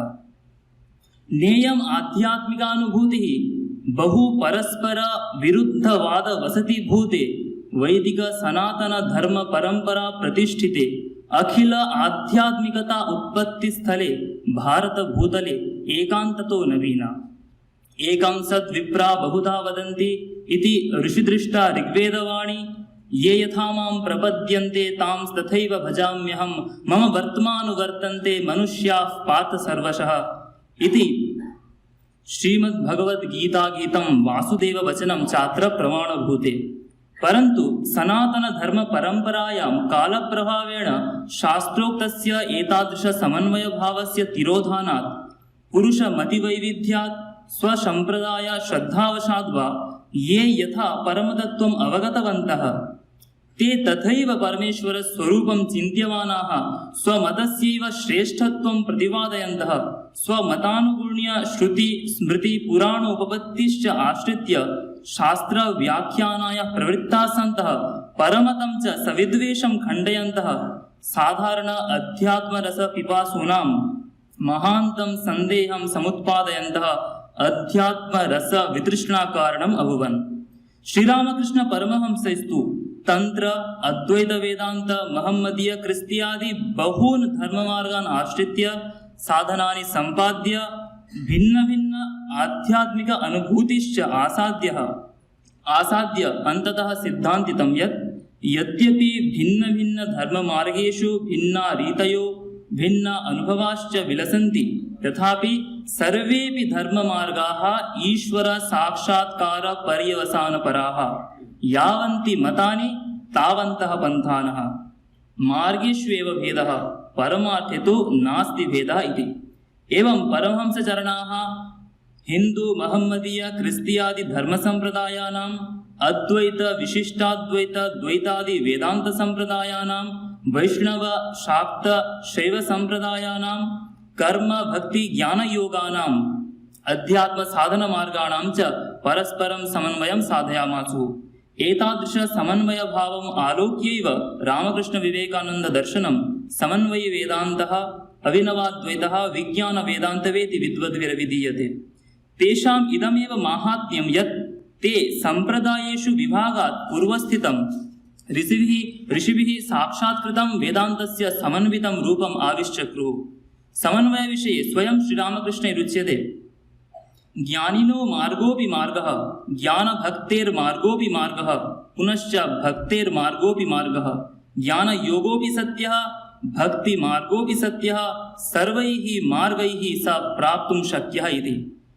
सांप्रदायिक संकीर्णता बुद्धिं हित्वा स्वस्वमार्गे निष्ठावन्तः एव परमेश्वरं प्राप्नुवन्ति इति निकटद्भिस्तेनोच्यते।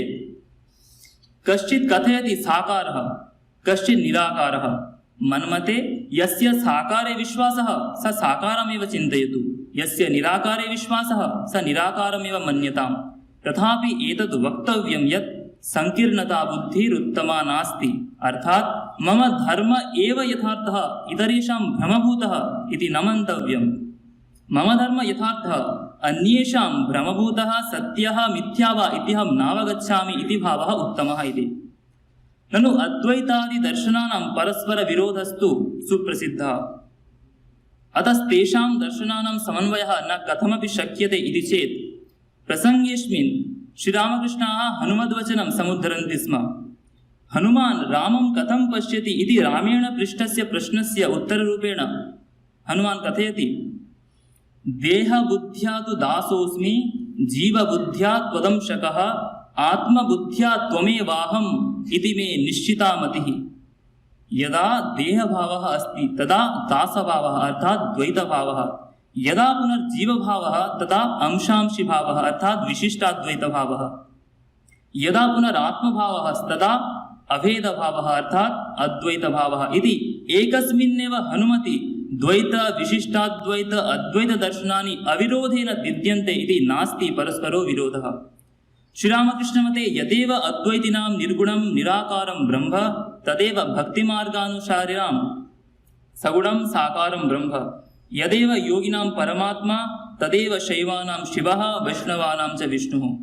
एतेन स्पष्टं यत् श्रीरामकृष्णदर्शने सर्वेषां दर्शनानां साधनमार्गाणां च यथार्थस्थानं विद्यते। सर्वाण्यपि दर्शनानि मार्गाश्च ईश्वरस्य स्वरूपप्रापकत्वेन यथार्थानि, अधिकारिभेदेन रुचिभेदेन वा भिन्नानि दर्शनानि भिन्नाश्च मार्गाः। सर्वेषामपि तु लक्ष्यम् एकमेव ईश्वरलाभः।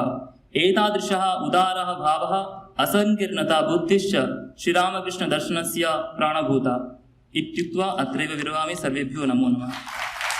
लघुना वाक्येन भाषणस्य सारः वक्तव्यश्चेत् सूत्रे मणिगणः इव इति गीतावचनमत्र प्रासङ्गिकं भवति।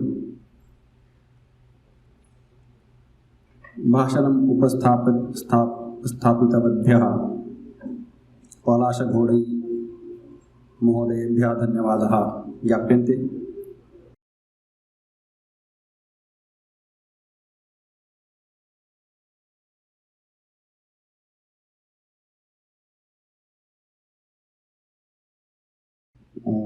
इतः परं यत् महोदयैः उक्तं तस्यैव आनुषङ्गिकं किञ्चित् वर्तते। विद्यालयानां महाविद्यालयानां च या दुर्दशा वर्तते सम्प्रति, यत् छात्राः संस्कृतभिन्नभाषया एव पठन्ति, तस्मात् संस्कृतेन यदपि उच्यते तन्नावगच्छन्ति। अतः तत्र ये केऽपि युक्ताः सन्ति तेषामेव अयं दोषः। परन्तु अत्र उपस्थितानां सौकर्याय वङ्गभाषया अपि समग्रस्यापि अनुष्ठानस्य उपस्थापनार्थम् अस्माकं विवेकानन्दविश्वविद्यालयस्य सहायकप्राध्यापकः प्रार्थ्यते।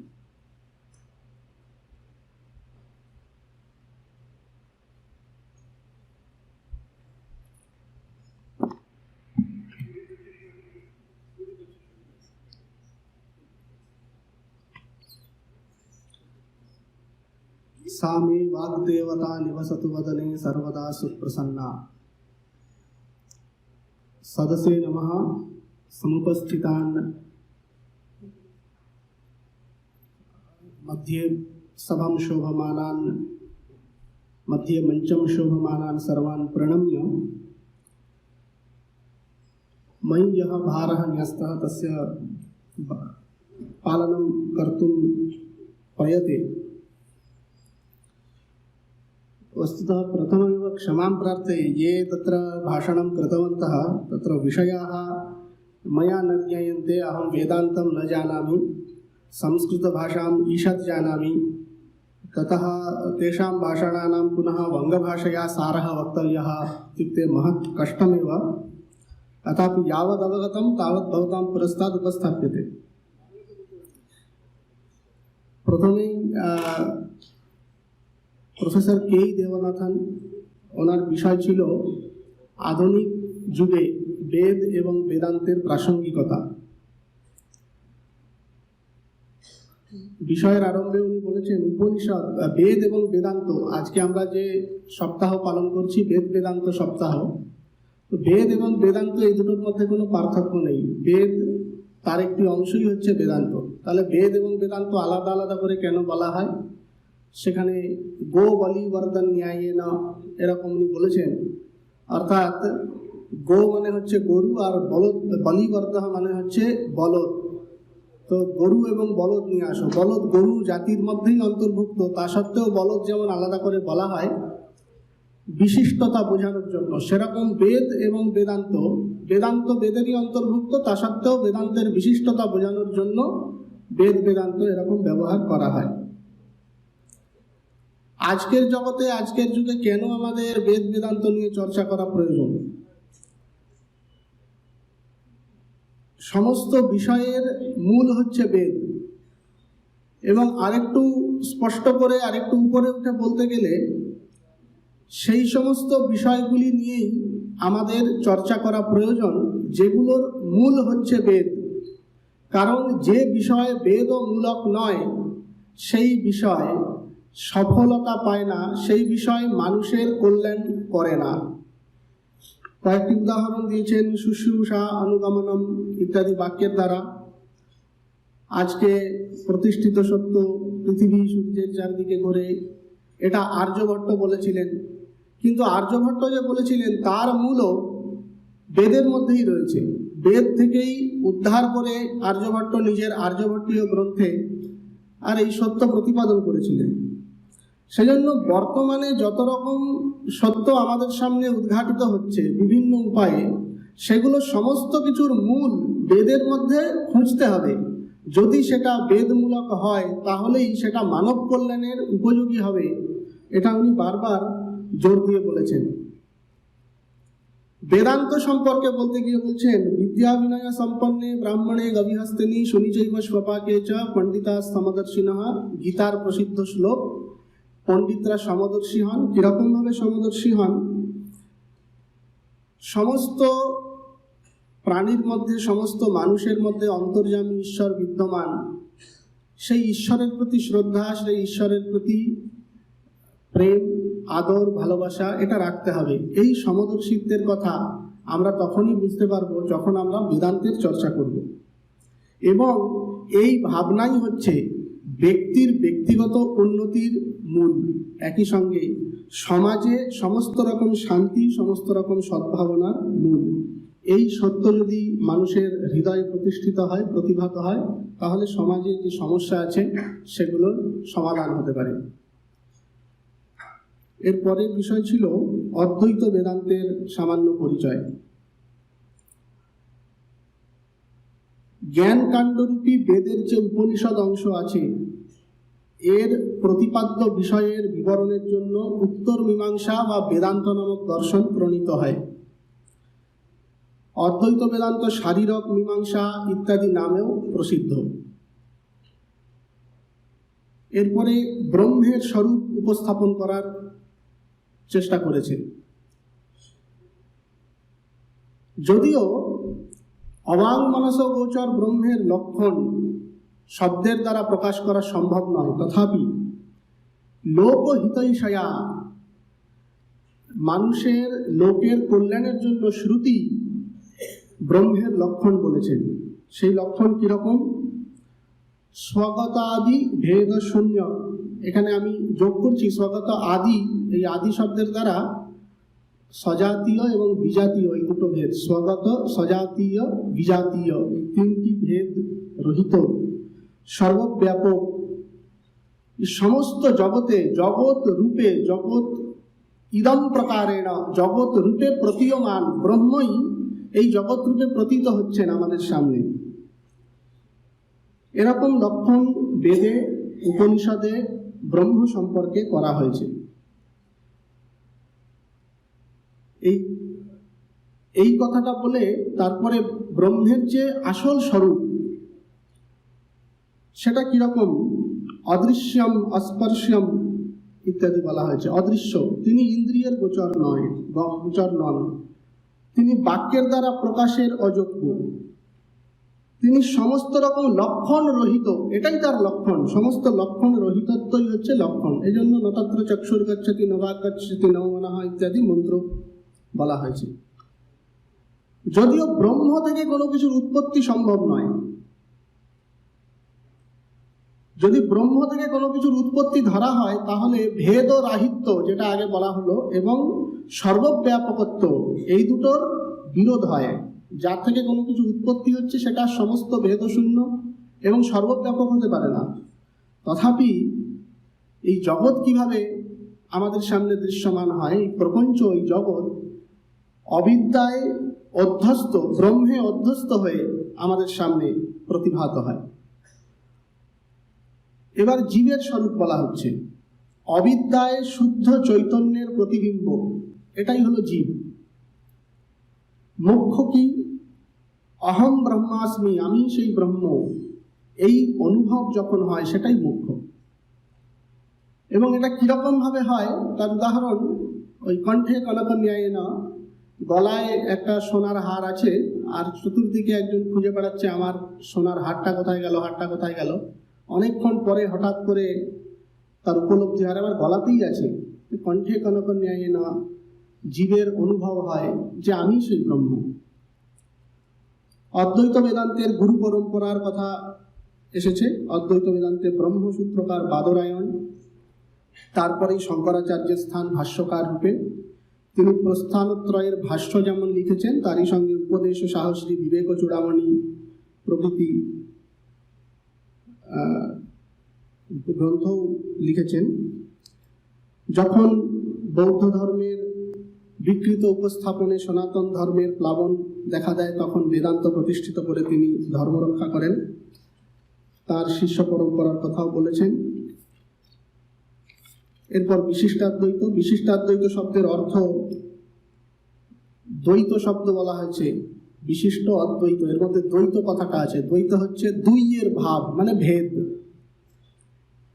না দ্বৈতম অদ্বৈতম, ভেদ যেখানে নেই সেটাই অদ্বৈত। বিশিষ্টের অদ্বৈত, বিশিষ্টাদ্বৈত।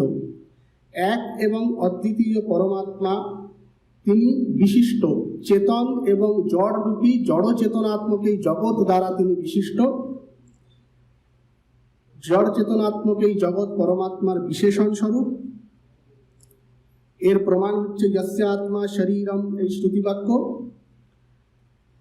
শ্রীমন নারায়ণ তিনি পরম উপাস্য, তিনি অদ্বিতীয় এবং সবিশেষ। তিনি সর্বদাই লক্ষ্মীর সহিত বৈকুণ্ঠে বর্তমান। এই পরমাত্মার সঙ্গে সাযুজ্যই হচ্ছে মুক্তি। এই মুক্তির উপায় হচ্ছে ভক্তি এবং প্রপত্তি। এখানেও গুরু পরম্পরার কথা এসেছে। 12 জন আলবার এই সম্প্রদায় প্রবর্তন করেন। এদের মধ্যে যামুনাচার্যের শিষ্য রামানুজাচার্য, তিনি প্রস্থানত্রয়ের ভাষ্য রচনা করে এই মতকে জগতে তুলে ধরেন। এই দর্শনকে উভয় বেদান্ত দর্শন নামেও বলা হয়। দুটি সম্প্রদায় আছে, তেঙ্কাড়াই, বড়াকাড়াই, তাদের কথা এসেছে। এবং সনাতন ধর্মের প্রচারে রামানুজাচার্যের প্রয়াসকে স্বামীজি খুব প্রশংসা করেছেন। দ্বৈত। মধ্বাচার্য, যার অপর নাম আনন্দ তীর্থ, তিনি এবং ব্যাসতীর্থ, রাঘবেন্দ্র তীর্থ প্রমুখ আচার্যরা এই সম্প্রদায়ের প্রচার করেন। দ্বৈত মতে হরি হচ্ছেন পরম তত্ত্ব, তিনি উপাস্য এবং জীব হচ্ছে তার উপাসক। জীব এবং ঈশ্বর পরস্পরের থেকে সম্পূর্ণরূপে ভিন্ন। এর প্রমাণ শ্রুতি হচ্ছে দ্বা সুপর্ণা সयुजा সখায়া সমানম বৃক্ষম ইত্যাদি, ঋতম পিবন্ত সুহৃতস্য লোকে ইত্যাদি। এই হরি তিনি হচ্ছেন সগুণ, তিনি তত্ত্বত সত্য এবং জগৎ তত্ত্বত সত্য। সত্য শব্দের অর্থ হচ্ছে অর্থ ক্রিয়াকারী। এটা একটা বিরাট বিষয়, এটা বোঝানো সম্ভব না এখানে। যা অনুভবের বিষয় সেটাই হচ্ছে সত্য। যেহেতু এই জগৎ অনুভবের বিষয়, সেজন্য জগৎকেও সত্য বলে মানা হয়েছে। তাহলে হরি এবং জগতের মধ্যে পার্থক্য হচ্ছে হরি নিত্য, জগৎ অনিত্য।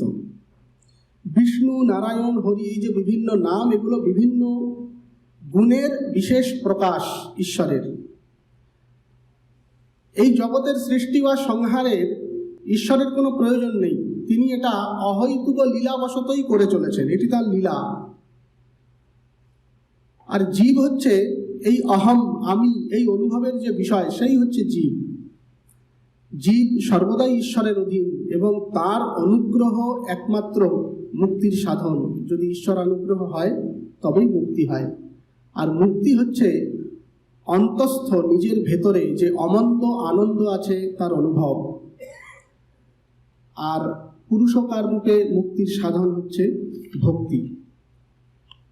শ্রী রামকৃষ্ণের ভাবধারা সমন্বয় সাধন করেছিলেন ঠাকুর। দীর্ঘ বক্তব্য ছিল। অধিকারী ভেদে এবং ঋচু রুচির বৈচিত্র্য অনুসারে ভিন্ন পথের পথিক সাধকরা একই মিশ্রির টুকরো ভিন্ন ভিন্ন দিক থেকে আস্বাদন করেছেন। দৃষ্টান্ত দেওয়া হয়েছে, জলকে বিভিন্ন নামে, গিরগিটির বিভিন্ন রং দেখা যায়। কালক্রমে সম্প্রদায়গুলোর মধ্যে কিছু কিছু আপাত বিরোধ তৈরি হয়েছে। শ্রীরামকৃষ্ণ নিজের সাধনার দ্বারা তার সমন্বয় সাধন করেছেন। তিনি তার অনুভব সিদ্ধ মত বলেছেন, গন্তব্য এক, পথ ভিন্ন। জ্ঞানীর পথপথ, জ্ঞান ভক্তির পথপথ, ভক্তির পথপথ, সমস্ত পথের দ্বারাই সেই ঈশ্বরকে পাওয়া যায়। সম্প্রদায়গুলির পারস্পরিক বিরোধ সম্বন্ধে হনুমানের বচন উদ্ধারণ করেছেন। দেহ বুদ্ধিতে আমি রামের দাস, জীববুদ্ধিতে আমি রামের অংশস্বরূপ, এবং আত্মবুদ্ধিতে আমি আর রাম একই। জীবের ভাব অনুসারে জীব ঈশ্বরের ধারণা করে এবং ঈশ্বর ও জীবের ভাব অনুসারে নিজের প্রকাশ ঘটান। সাকার যিনি ভক্ত তার সামনে ঈশ্বর সাকার রূপ প্রদর্শন করেন, যিনি জ্ঞানী তার সামনে তার জন্য ঈশ্বর নিরাকার নির্গুণ। সমস্ত পথগুলির দ্বারা সেই ঈশ্বরকে প্রাপ্ত করা যায় এবং এই পথে কোনো বিরোধ ছাড়াই নিজের রুচি এবং নিজের অধিকার অনুসারে চলা দরকার। এটা রামকৃষ্ণ বেদান্ত সমন্বয়ের যে ভাব ছিল সেখানে ছিল। সকলকে প্রণাম জানিয়ে শেষ করছি।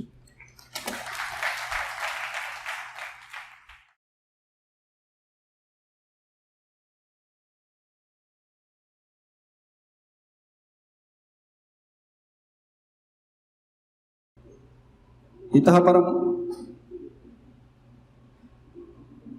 विश्वविद्यालयेन एकम् ई-पत्रम् उद्घाटयिष्यते। तस्य उद्घाटनार्थं सम्प्रति प्रस्तुतिः विधीयते। ई-पत्रिकायाः उद्घाटनं करिष्यन्ति श्रद्धेयाः सुहितानन्दस्वामीपादाः महोदयाः प्रार्थ्यन्ते।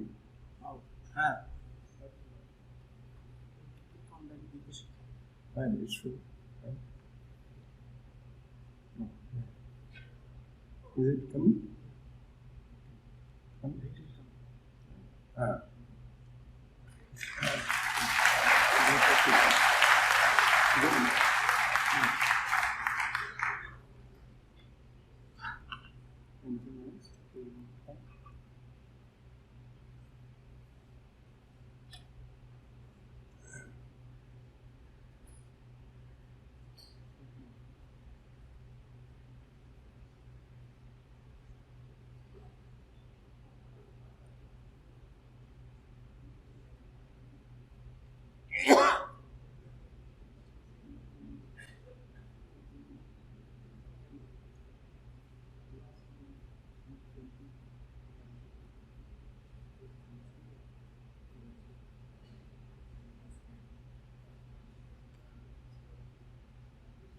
त्रैमासिकी इयं पत्रिका विवेकानंद विश्वविद्यालयस्य संस्कृतविभागात् सूक्ष्मरूपेण सॉफ्ट कॉपी इति उच्यते खलु, ई पत्रिकारूपेण प्रकाशयिष्यते। तस्याः अयं प्रथमः अङ्कः स्वामिभिः उद्घाटितः, अतः स्वामिभ्यः धन्यवादाः ज्ञाप्यन्ते। तत्रैव क्रमशः अधः लेखाः अपि सन्ति।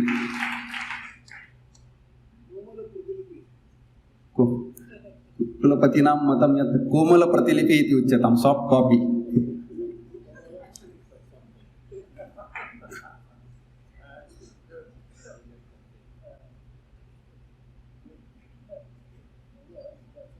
किञ्चित् दर्शनं मन्ये पठनं किञ्चित् क्लिष्टमस्ति दूरात्।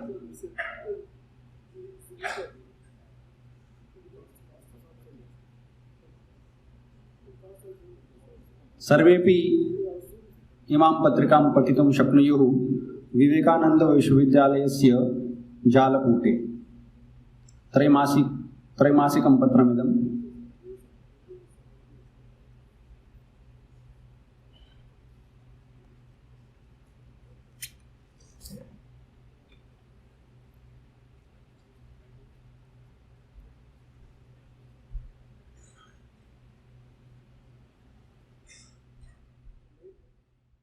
पत्रिकायाः उद्घाटने आयोजकेभ्यः धन्यवादाः ज्ञाप्यन्ते।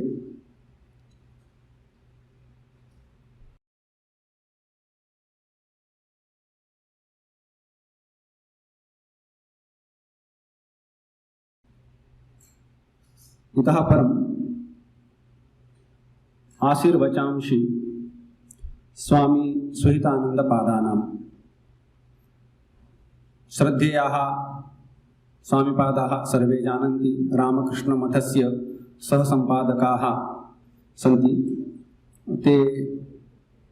तेषां व्यस्ततां दूरम् अपसार्य अत्र उपस्थिताः महोदयेभ्यः प्रार्थना यत् ते अत्र आशीर्वचांसि वदेयुः।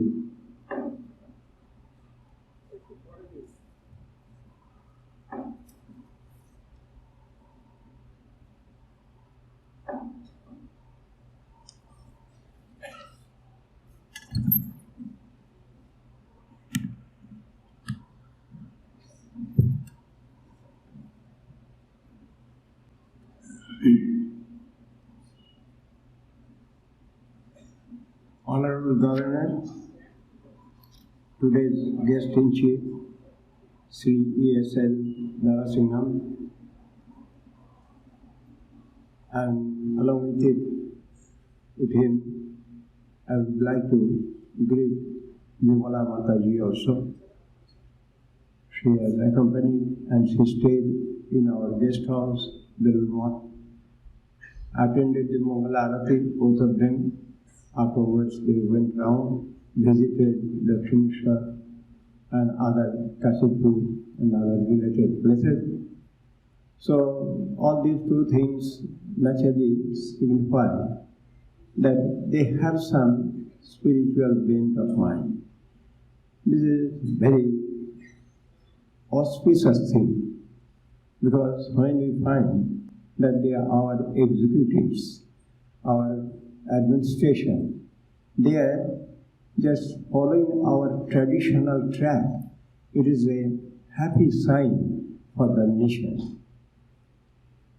And here our Panditji is here, K. Devanathan, Vice Chancellor, Venkateshwara Vedic University, and with the Dadati Vinayam, he has got the so much of knowledge, exuberance of knowledge. But he is so humble and polite, as if he does not know anything. So this Vinoy aspect is also our traditional, our Indian culture. Then we shall have to rise up, but we should be humble. So that the presence of these two great souls has given a new lustre to these 7 days on just function of performance. This is a very, very good sign to see that our university has started this Vedānta Saptaha. This is a very happy sign, because when it was started, as he has mentioned, Swamiji had a dream. And Swamiji, at that time, when in Baranagar monastery, the sadhu, they were not getting food even, and how poverty was haunting them, nobody can dream. So when that was their condition, even at that time, Akhandananda Maharaj, he said that we would like to appoint one Pandit from Rajasthan here, so that those who are joining in the monastery, they can get the proper Sanskrit training. That sort of zeal they had. And this university, as our Vice Chancellor has mentioned, that it is some dream of Swami Vivekananda. It is not that. It is some sort of fantasy or some sort of fascination or imagination. It was some sort of reality. Swamiji, he understood the importance of Sanskrit. He moved around at that time while Swamiji was present. At that time, the whole of India, he moved around and he could find that sincerely still India was having galaxy of pandits who could fluently talk in Sanskrit, who had mastered so many other things. And just a few years back, the Max Muller just discovered the Vedas. So it shows that at that time even the Sanskrit culture was prevailing in India. But afterwards, with the introduction of English education, what has been, now we cannot, I myself I cannot talk in Sanskrit because it is not, that means the system of education has come to such a pass. Now nobody can talk in Sanskrit. Here in our Veda Vidyalaya, or when it was started, at that time we took it up as a challenge that we will train up our boys in such a way that they will be fluent in Sanskrit communication.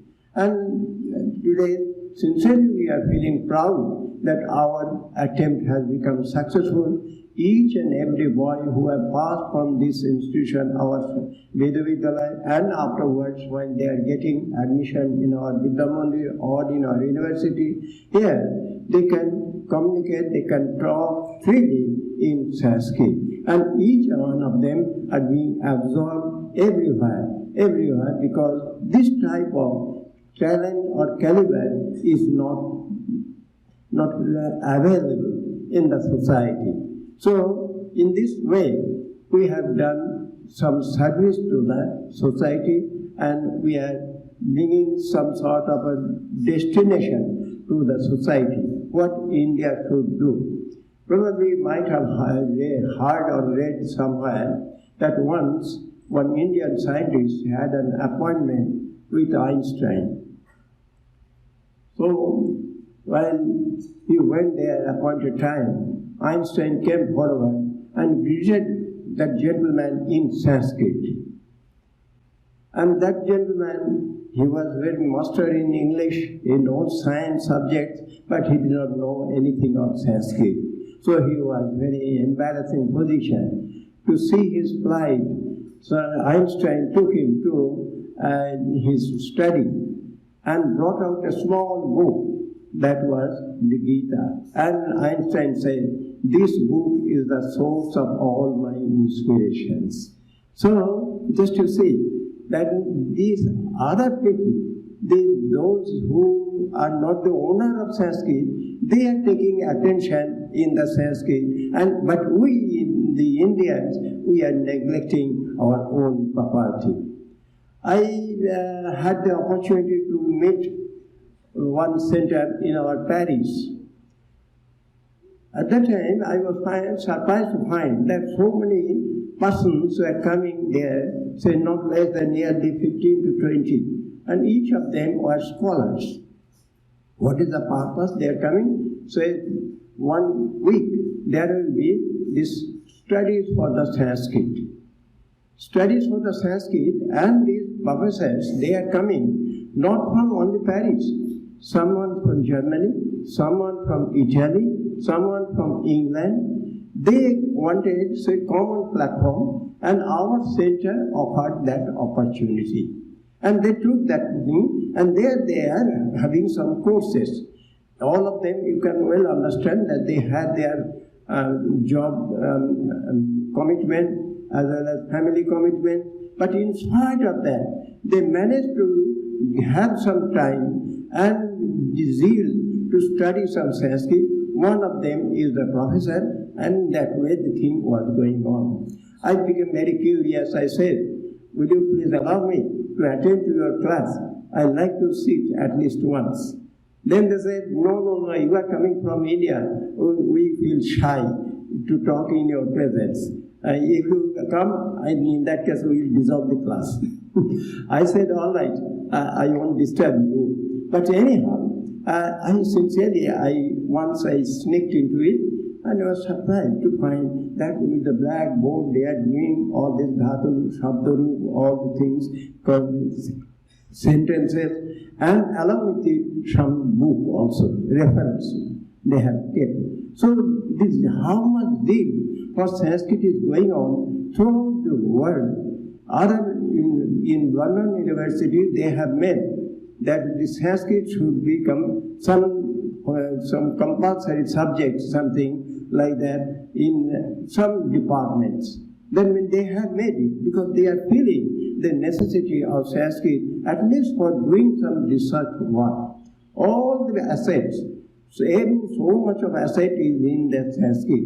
So we must not miss our treasure. By this Swamiji, he mentioned that the word Veda, today is Veda, Vedanta, Saptaha. So by the word Veda, Swamiji mentioned that it is no word or any book. What is that? It is the just combination of the experiences and realization. By the word Veda, I mean that it is not that it is simply under some quotation, some books and languages. It is knowledge. And this knowledge comes only in the Swamiji's language, Sankshipta Sanskar Rishi Hida. This knowledge comes under Sankshipta Sanskar Rishi Hida. Rishi Hida means one who is struggling to find out the truth. And as in that process, his sanskar will be Sankshipta. That means it will be attenuated. The other external sanskaras, those will be slowly fading away. And as a result, what will happen? The truth will be revealed to them. This same thing happened with Sri Ramakrishna. I read in somewhere that once Einstein had a talk with Viśiṣṭādvaita. Viśiṣṭādvaita, he was a scientist. He started this agriculture university in Almora. Even now, if you visit there, you will find this Vivekananda Agricultural University. It was started by Viśiṣṭādvaita. Because he was a scientist, so he had his communication with Einstein also. So one day he asked Viśiṣṭādvaita, what is your idea about these realizations of Sri Ramakrishna? Viśiṣṭādvaita replied him, let's see, he used to try to find out some truth behind anything. That means it is this goddess Kali. What appears as goddess Kali, what appears as Salagram Shila, is there any truth behind it, or is it what it appears? Or some inherent truth is there? I shall have to find out that truth. And he went on searching, and he would meditate on that subject, and he was not stopping until unless the truth was revealed to him. And when the truth was revealed to him, at that time he became satisfied. And in this process, his one after another, all sorts of realizations came up. When Einstein heard it, Einstein jumped on his feet and he said, in my case also the same thing happens. When some doubt comes in my mind, some problem comes into mind, I go on thinking, and probably it takes sometimes 2-3 years to find out a solution. Ultimately, and the solution never comes in mathematical formula, but the solution comes in a flash. In a flash, the solution comes. Afterwards, I put my solution into the mathematical formula. The same thing happened in Sri Ramakrishna's life. He had his flash, he had the realization of Jagannatha, and afterwards, then he went through the process of sadhana and all the things. Just the same methodology was adopted by the both. So it is our Shastra, Sri Ramakrishna Dev has mentioned that almanac can say that so much of rain falls. But if you reading the almanac or press it as much as it falls, but not a single drop will fall. So this Shastra's value is that. Shastra's value is that. Then why we are just putting on so much stress on Shastra? Without that, where shall we stand? The mind when it goes up, but when it goes down, at that moment where? That means our purpose will be to only achieve some truth behind it. Whosoever, it may be Bhakaran, it may be Bhashya, it may be Naya, but some truth should be there. That is the reason in our every Shastra you will find that whatever it may be, then Narayana Namaskritta.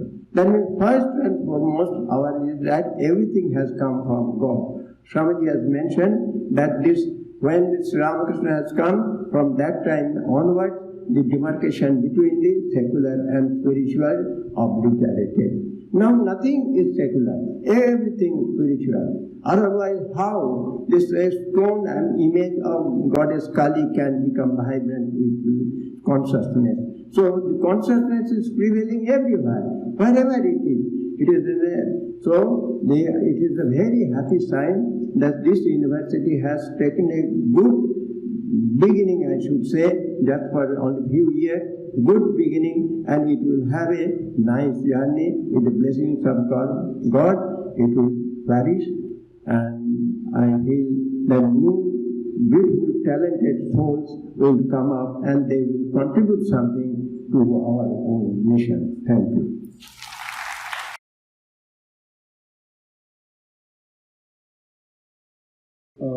समाप्ति संगीतमस्ति, ततः परं राष्ट्रगीतमपि स्यात्। सम्प्रति समाप्ति संगीतम्।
राष्ट्रगीतम।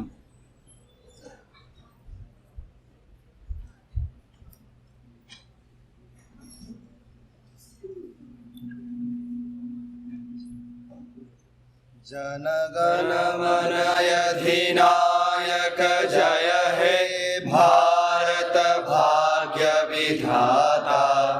पंजाब सिंधु गुजरात मराठा द्राविड़ उत्कल बंग विंध्य हिमाचल यमुना गंगा उच्छल जलधि तरंग।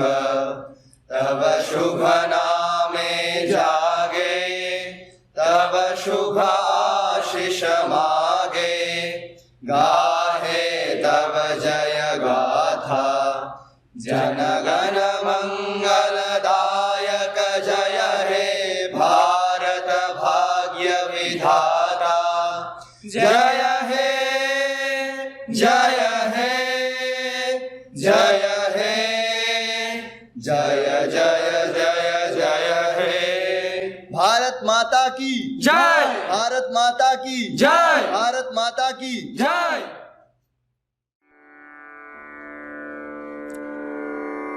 नमः श्रीयतिराजाय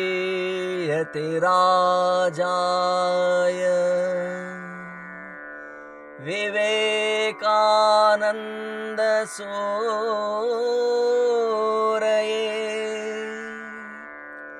सच्चित् सुख स्वरूपाय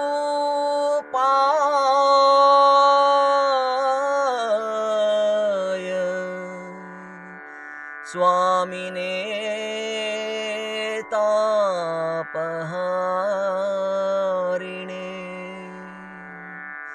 स्वामिने